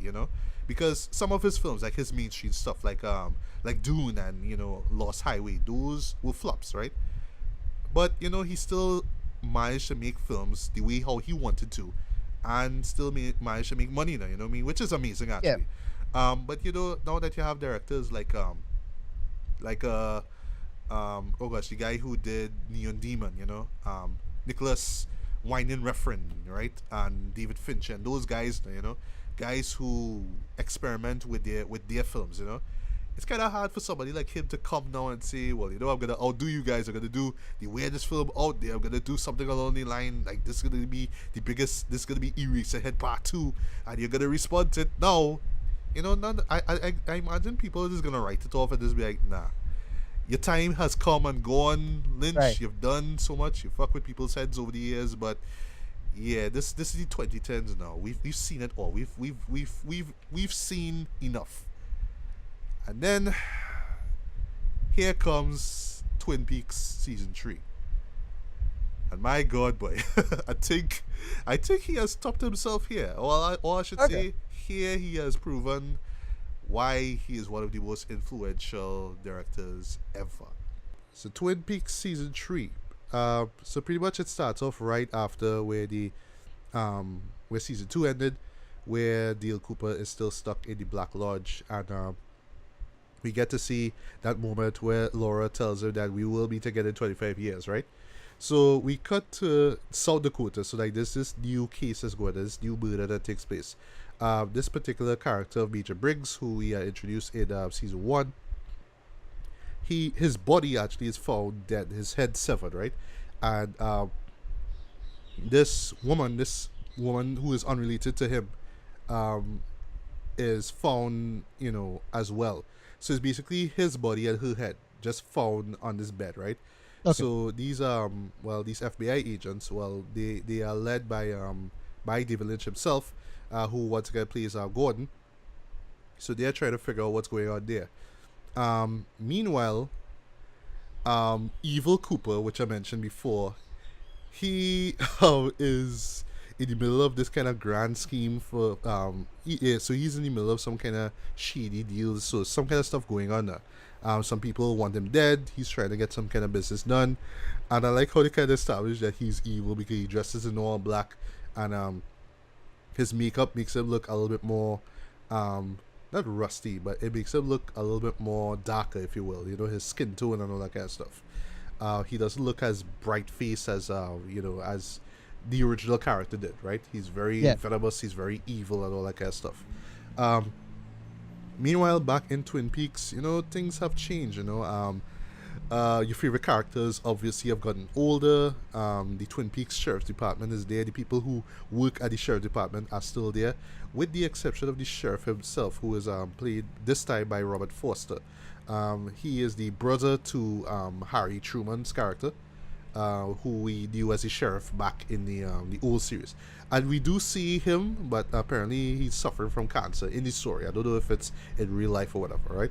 And while all that's going on, we have this situation that in Las Vegas, where we learn early on that there's another Dale Cooper. So essentially, this is another doppelganger of David Cooper, right? And this guy actually is he has a wife and kid. Well, the wife is played by Naomi Watts. So glad to see her in this one here. Right. But his name, is Douglas Jones, or Dougie Jones, right? Right. So in a particular episode now, both the evil Cooper and and Douglas kind of encounter each other in this kind of weird Lynchian kind of way, and suddenly the doppelganger is kind of aware now that there is this other dimension that he needs to seek out. I'll talk about that dimension in a bit. But Douglas now kind of forgets his memory because he's sucked into the Black Lodge, and his memory is gone now. So when he's sent back into the world now, he's just like essentially has no clue what's going on. But he's guided by the same guy who lost his arm, the same man from the original series. So it's like this kind of, like, if you're familiar with Eraserhead, the guy Henry Spencer, that kind of Charlie Chaplin kind of vibe that he was going for. So just imagine that, but with Kyle MacLachlan's character, right? So he's just kind of walking about. He doesn't know what to say or do.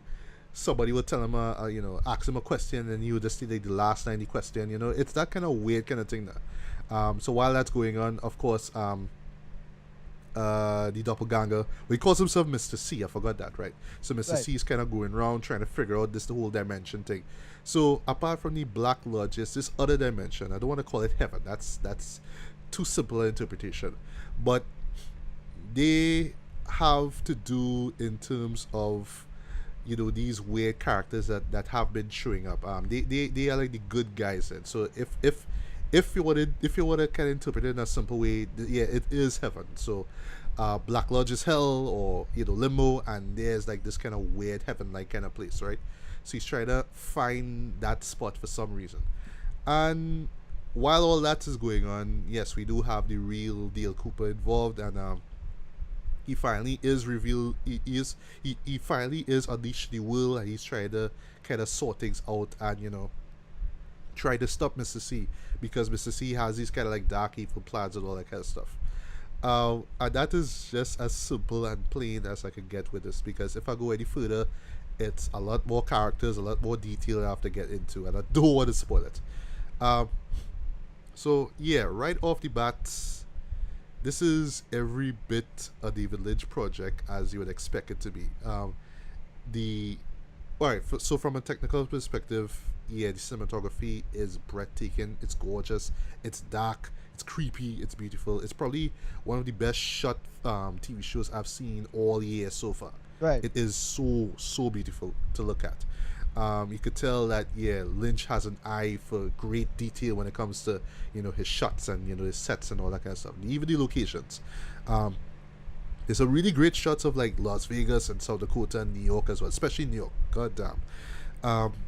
Also, I forgot to mention, Lynch himself directed all 18 parts. So, like I said, he shot this thing like this big epic feature film, So, yeah, he had to have a hand in like everything that goes on, which is great too, because it's not like, he felt kind of upstage like what happened with the production of season 2, where he didn't have that much say in anything, or at least that's what I assume went on behind the scenes. But yeah, just seeing your favorite characters older it's kind of fun, it is kind of charming to see them again, just doing what they always do. So yes, there's the characters in the sheriff's department, there's the characters in that coffee shop, there's even the Bang Bang Club, which we saw in the Firewalk with Me film. And they even Right. do this real cool thing where every time you go there, there's always some kind of musical artist performing. So like, there's even one episode where I'll talk about that one episode just now, where you see the Nine Inch Nails, you see Trent Reznor and Atticus Ross and the others, you know what I mean? It's like, oh, okay, I like that. But performance-wise, this is superb. I mean, everybody brings their A game, and the acting is on point from like nearly everyone. Like I can't even think about a performance that I see was terrible. Even if it's like minor characters or characters that you don't even see a lot of, like case in point, the log lady, right? Right. The few times that she's there, I thought her performance is great, and just seeing her as this old character who still is being told of future events through this log. That's the character's shtick. Don't ask me why, but that's what it is. Just seeing that again was amazing as well. I was surprised to see certain characters were become different people there. Case in point, Bobby Briggs, who's played by Dana Ashbrook. In the old series and in the movie, he was just that bad boy. He was just the guy who used to be involved in drugs and stuff like that. And even in the movie, they see where he's trying to buy drugs, and it turns out to be this policeman who's doing the score, this crooked policeman there, and he shoots him down there. But who would have thought that all of a sudden he is his deputy sheriff now in Twin Peaks? Okay. And it's because of what happened with How with the, together? no, well, what happened is that Major Briggs disappeared and died. Well, he Okay. disappeared and then he came back and died. So because of his death, or because of his disappearance, sorry, it impacted Bobby to actually become a policeman. At first, I was like, I'm not buying it. I kind of don't understand how all of a sudden you become good, but after a while, I was like, all right, they had to give him something to do. Uh, a few other characters don't get that much time to shine, like the character of James, he was the bad boy, he was the rebel, he was the guy on the motorbike with the leather jacket and stuff like that. But he was in love with Laura Palmer at a point in time, and then later on I think he fell in love with his cousin, or Laura's friend or something like that. I can't remember. But Right. he's like Harley in the film though. In the series, for some reason there's a moment where he does perform a song, like he's singing with this acoustic guitar. I was like, all right, okay. Um, but apart from that, we see some other like big stars. We see Amanda Seyfried, sorry, isn't it? Okay. Sure. Naomi Watts, like I said before. Robert Right. Foster, Sky Ferreira. Just a few other familiar faces as well. We do see here, but here is where things kind of get a little tricky now. So yes, it feels familiar and stuff, and yes, you're seeing the people that you knew and loved from the old series, and it's fun. But Right. at first I was telling myself, okay, well, it's 25 years, so are they gonna do a kind of beat by beat version of what the old series did, where it was a murder, this gruesome murder, and then everything kind of built from there? Actually, no, it feels totally different here. So in the case of, well, what I say in the case of Twin Peaks, because they do focus on particular locations. So it's not just Washington. Well, Twin Peaks, Washington. They also focus on South Dakota. They also focus on Las Vegas and New York. But these stories somehow connect in a Lynchian kind of way, if you catch my drift.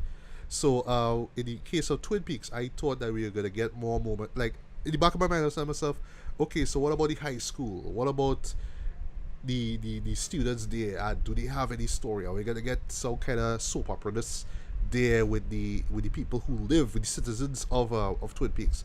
And oddly enough, no, we don't get that actually. We do see them.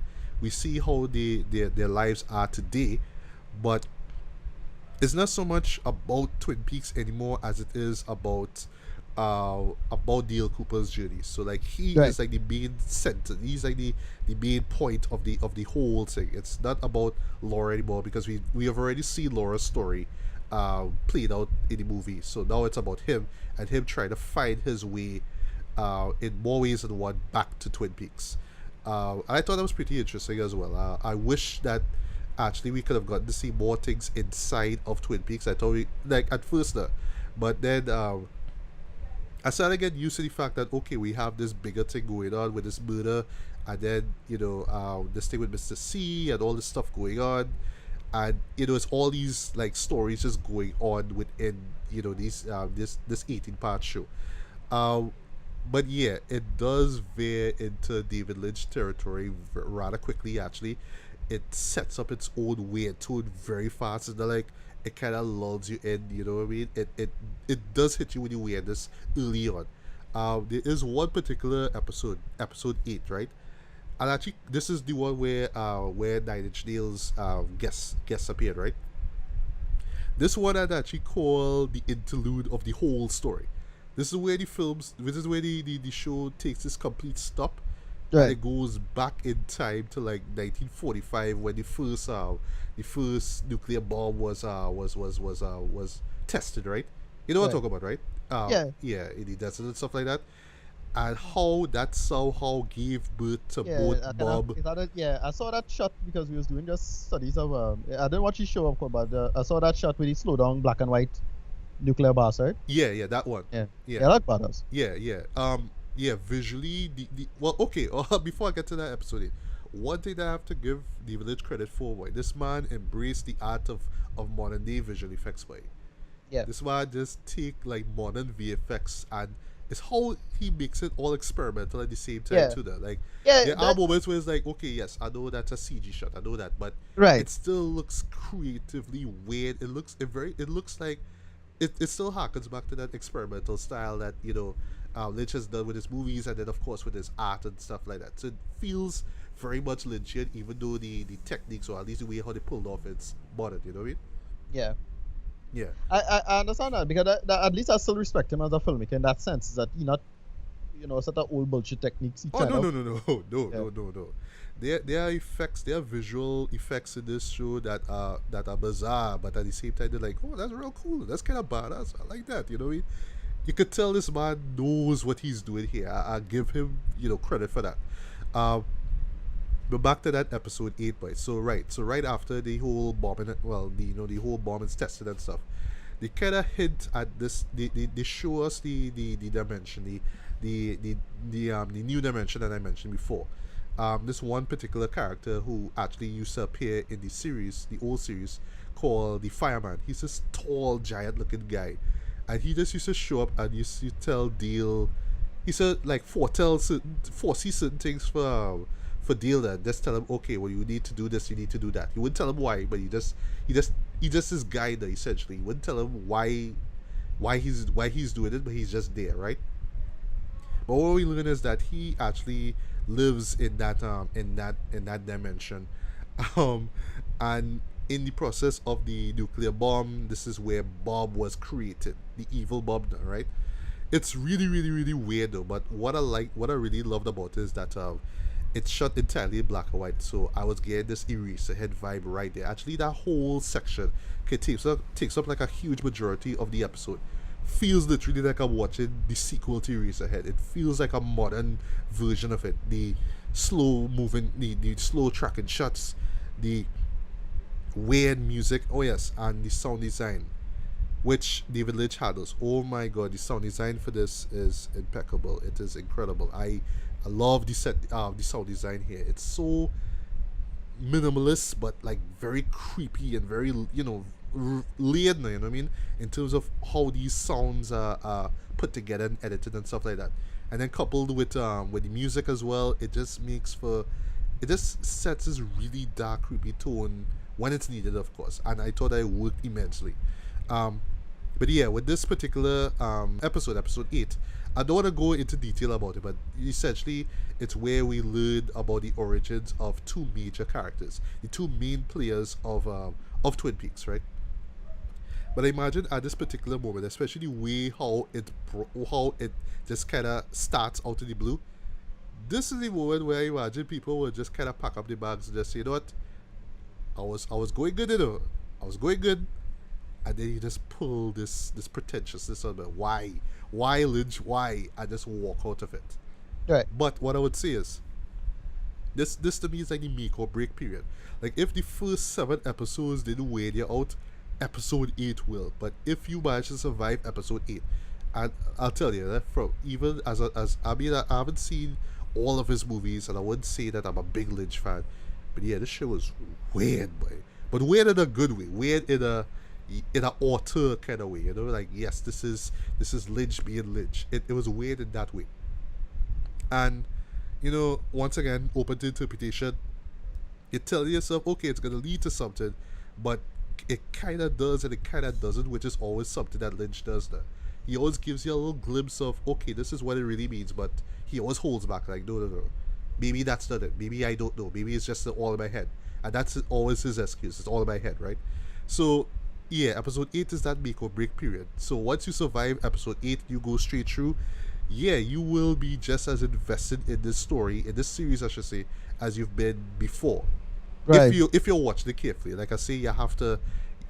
I really cannot stress enough that watching this thing on like a weekly or a daily basis does not work. You have to watch. Binge You it. have to binge this thing to really get the full scope, because characters will come and go, people will be mentioned, and then you're wondering, okay, what happened to that character? And then 4 or 5 episodes in, they show back up, and it's like, oh well, all right, you know what I mean? Now you had to go back and watch it over. It doesn't make sense. You have to watch this whole thing play out, right?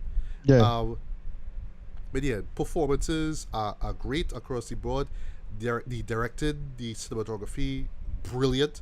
You know, David Lynch really shows that yeah, he is a talented director. You know, behind the camera, he can create these beautiful images, but at the same time, they could be bizarre, they could be weird, they could be frightening as well. But always captivating. There's always something to keep your eyes open. You know, there was merely a moment where I felt bored. You know, there was a couple of scenes which I felt kind of dragged. That's just dialogue scenes, but other than that, I was always engaged in what was going on. The music, once again done by Badalamenti, is fantastic as well. Um, Right. One thing I have to stress though also, especially for diehard fans of the show, people who probably just saw Twin Peaks for the first time and haven't seen the movie, yeah, this show is pretty violent. This guy doesn't, the Lynch doesn't hold back, boy. And to me, I like looking at it from today, from a modern perspective. It's kind of like him kind of embracing the fact that stations like like Showtime and FX and Yeah. HBO Give could it up get away production. with showing films with graphic content, Yeah. graphic violence, sex, and all that kind of thing. But yeah, once again, Lynch and his penchant for violence, it shows up here. When it's violence, it's pretty violent, but it's not like continuous. It happens, it's shocking, and it just kind of moves on. And there are a few moments which kind of borders on misogyny as well. But I would like, I know some people look at it and kind of call misogyny because of how certain female characters are treated by guys. They slap around and that kind of stuff, that which is something that I've noticed since Blue Velvet, right? But I would say that in no way Lynch kind of supports it or praises it. It's something that we're supposed to feel bad about, and usually those characters kind of get their just reward in the end. So I wouldn't come out and say that Lynch is a misogynist because he hates women. You could tell this guy loves women. I mean, even Okay. right down to the casting, he always casts these very attractive looking women. And yeah, there's tons of attractive women in this show. At least that's good distraction for people who just don't care about the story, who just baffled by what they see. Right. And even those who even like the side characters, they're all given something to do, and I really like that. But the biggest praise after, well, in terms of acting, I thought that Kyle MacLachlan really killed it, because he gets to play 3 characters here, right? um I find there was like a chunk of time, like a huge chunk of time dedicated to Douglas Jones. Him being this kind of fish out of water, kind of Charlie Chaplin kind of thing. And Yeah. at times, it was kind of like bordering on, okay, we get the point, okay, he's kind of a klutz, all right, moving on. But still, because of the acting, it was always compelling to see him on screen, even though he used to do a lot of dumb shit. But because, like I said, his memory was warped, so he doesn't know anything. I thought that Naomi Watts was great as the wife. Sorry, she brought like these moments of great humor here, though, because she all like, what are you people doing? Leave him alone, and you don't understand. He drinks a lot, he gambles. It's like, why are you so oblivious to the fact that something is definitely wrong with your husband, you know? But she plays it off like if she just doesn't know it, she just doesn't care, you know what I mean? But yeah, but before I get to like my rating though, this, well, I have to mention this though. This show, this season 3, has probably hands down the biggest WTF ending I have seen to a season finale all year. I know I Right. haven't seen the leftovers yet. I don't know if the leftovers have a kind of WTF ending here, but Yeah, that one have a kind of WTF ending. Not the biggest one, but yeah. yeah, but here, but I was thinking about it, right? Because the last two episodes actually came out Sunday night, so I got the chance to watch them out, and it's interesting how that, you know, just that in itself, though, because the second to last episode, right, it pretty much plays on like, okay, things are being resolved, things are you know, the pieces are coming together finally. I'm feeling this, I'm understanding this, I get this now, and then it continues on, right? And you're wondering, okay, where they're gonna go next. I'm not gonna spoil what happens here, but all I'll say is just similar to Mulholland Drive, it does a complete 180 now, and now you have to stop and really ask yourself if everything you saw before was real or not or Right. whatever. That's all I'll say, right? And but the way how it was done though caught me completely off guard. John. I know they were like, to me watching it, I know they were building up to something because you know it's David Lynch. You know it's either gonna end on a kind of somewhat happy note like with Blue Velvet, or it's gonna end on a kind of confusing or dark note like Mulholland Drive with. So I was waiting for something to happen though, and then when that end hit, boy, I'll admit I was just like, what was this, you know? But at the same time, I didn't walk out of it feeling angry or like, you know, middle finger to David Lynch, why you screwing me over for. I didn't Right. feel like that at all. I felt like it kind of deserved to end the way how it did for some Right. weird reason. And you know, this once again goes to David Lynch's style and the way how his narratives are constructed. You know, this whole dream-like kind of state where you always kind of ask yourself if what you're watching is real or not. And then he always has this way of, you know, throwing these unpredictable things at you. So whether it's something violent or something scary or something just bizarre, you know, he always kind of throws you off guard there, you know, especially Yeah. when you find yourself like kind of in a particular mindset now. In other words, like you're thinking, okay, everything's gonna play out this way, all right, because it's normal, everything's fine, the sun is out, and then boom, something will happen and just throw you off guard. That's his style. And he does that a lot in season 3 here. You know, like I say, he just puts his A game into this. Though he just takes all the tricks or everything that he's been developing over his career and he just put it into this one series. But Yeah. here, I felt it just worked. Though it worked immensely in terms of just him being who he is. You know, like the best way to describe it is like, you know the author theory, there, right? Yeah. Yeah.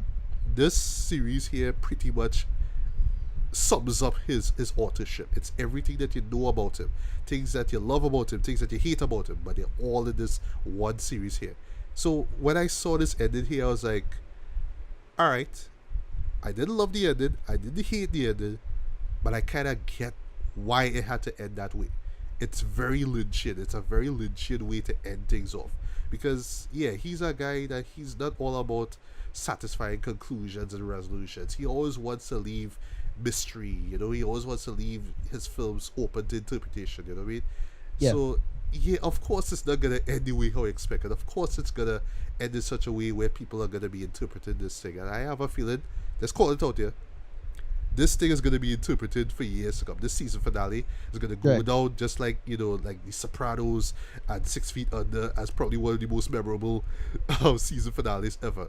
Now, why I Right. say that though also is that deep down inside, I wish that we'll get a season 4 because for what I've read, this has gotten a very very very decent reception, you know, from viewers and critics and stuff like that. People have praised this film, and I think the praise is much deserved, right?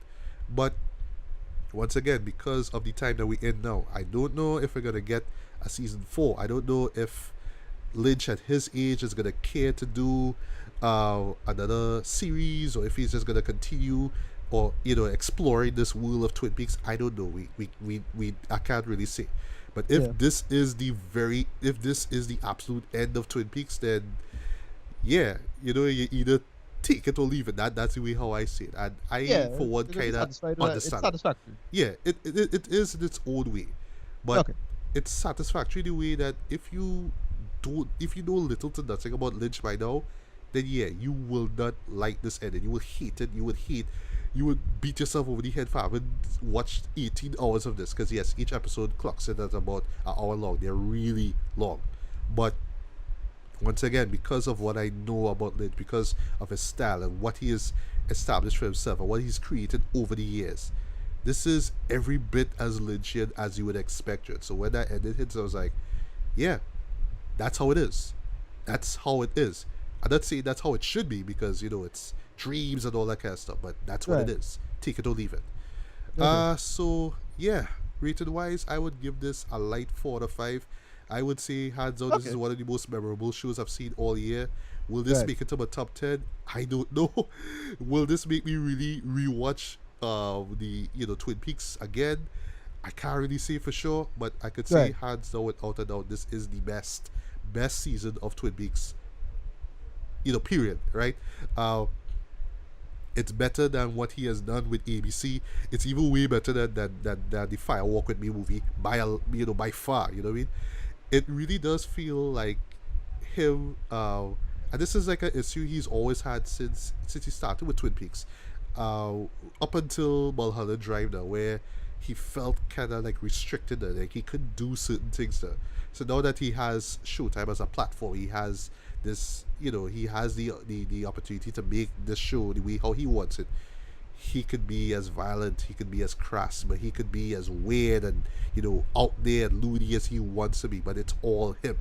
But I would say that for people watching this series here, you have to go in with a knowledge of his style, um, whether it's through his movies or whether it's through the previous seasons of Twin Peaks and the movie itself. You have to go in knowing who Lynch is, because that's the only way you're gonna really gain something out of it. If you never heard of him or you don't care about him or whatever, this show is not gonna do anything for you at all. And I'll also say to well, just in closing, you have to watch the previous 2 seasons of Twin Peaks, of course, to understand what's going on, and you have to watch the movie afterwards.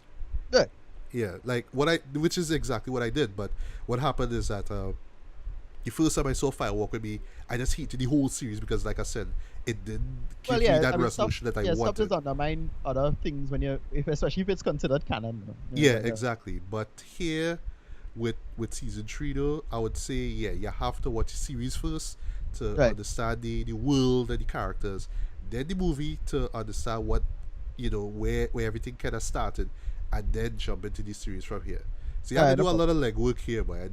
Even if, and even Alright, before cool. all that, though, even in between, watch a David Lynch movie if you haven't seen any. Watch Mulholland Drive, watch Blue Velvet, watch Eraserhead, watch one of his shows to understand his style. Because that is the only way I can imagine you will gain some enjoyment from watching season 3 of Twin Peaks. But yeah, like I said, this one stuck out to me. Where this is one that's gonna haunt me for a long while. I don't know. Like I said, I don't know if it's gonna make it to my top 10. I'm actually gonna be looking up more articles on what the season finale means and all that kind of stuff. And that's one thing. And this last thing I'm saying. This is one thing that I loved about his films, and something that he's always encouraged. He's always encouraged people not just to watch the film and quote unquote, sorry, enjoy it for what it is, but think about it. Interpret it. It's art at the end of the day. We could argue from now till Kingdom Come that maybe it's all pretentious and it's all, oh, I just have this silly idea in this head about this woman who talks along, and I'm gonna put this in a movie, and you have to interpret it because I'm an artist and that's what artists do. We could go into detail about that, but I don't think it's necessary. His films is all about interpretation, like love it or hate it. It's all about Right. dreams. That's how dreams work. When you think about it, not all dreams make sense. Not all dreams have a proper conclusion. They just kind of, they have this kind of ongoing kind of feeling. They just keep going on and on. That's what it is. And if you look through a majority of his work, that's what he really emphasized. And I'm actually glad that David Lynch was able to make this. I would say that I'm glad that he was able to live long enough to actually give us a quote unquote satisfying conclusion to his Twin Peaks series. It's a shame that a few of the actors didn't make it, but I'm glad he got them on board for this project, and he got, they were given their time to shine, and I give him credit for that. And just the weird sort of unique storytelling that he's applied throughout his career, is going to impact a lot of people. It has impacted directors over the years. I know it will continue to impact people. But I don't know how today's audience is gonna respond to this season here of Twin Peaks. But yeah, if you are an adventurous viewer of film and TV, yeah, this is a strong recommendation. Though I highly recommend that you do check it out. If you're not adventurous or you want to learn more about David Lynch, like I said, check out his old films and then check out the old series and the movie before you jump into this one. If you don't care at all about him, if you just don't like art house experimental stuff, then by all means skip this. But yeah, season 3 of Twin Peaks get a solid 4 to 5 for me. By all means, give this a look. Right. Okay, cool.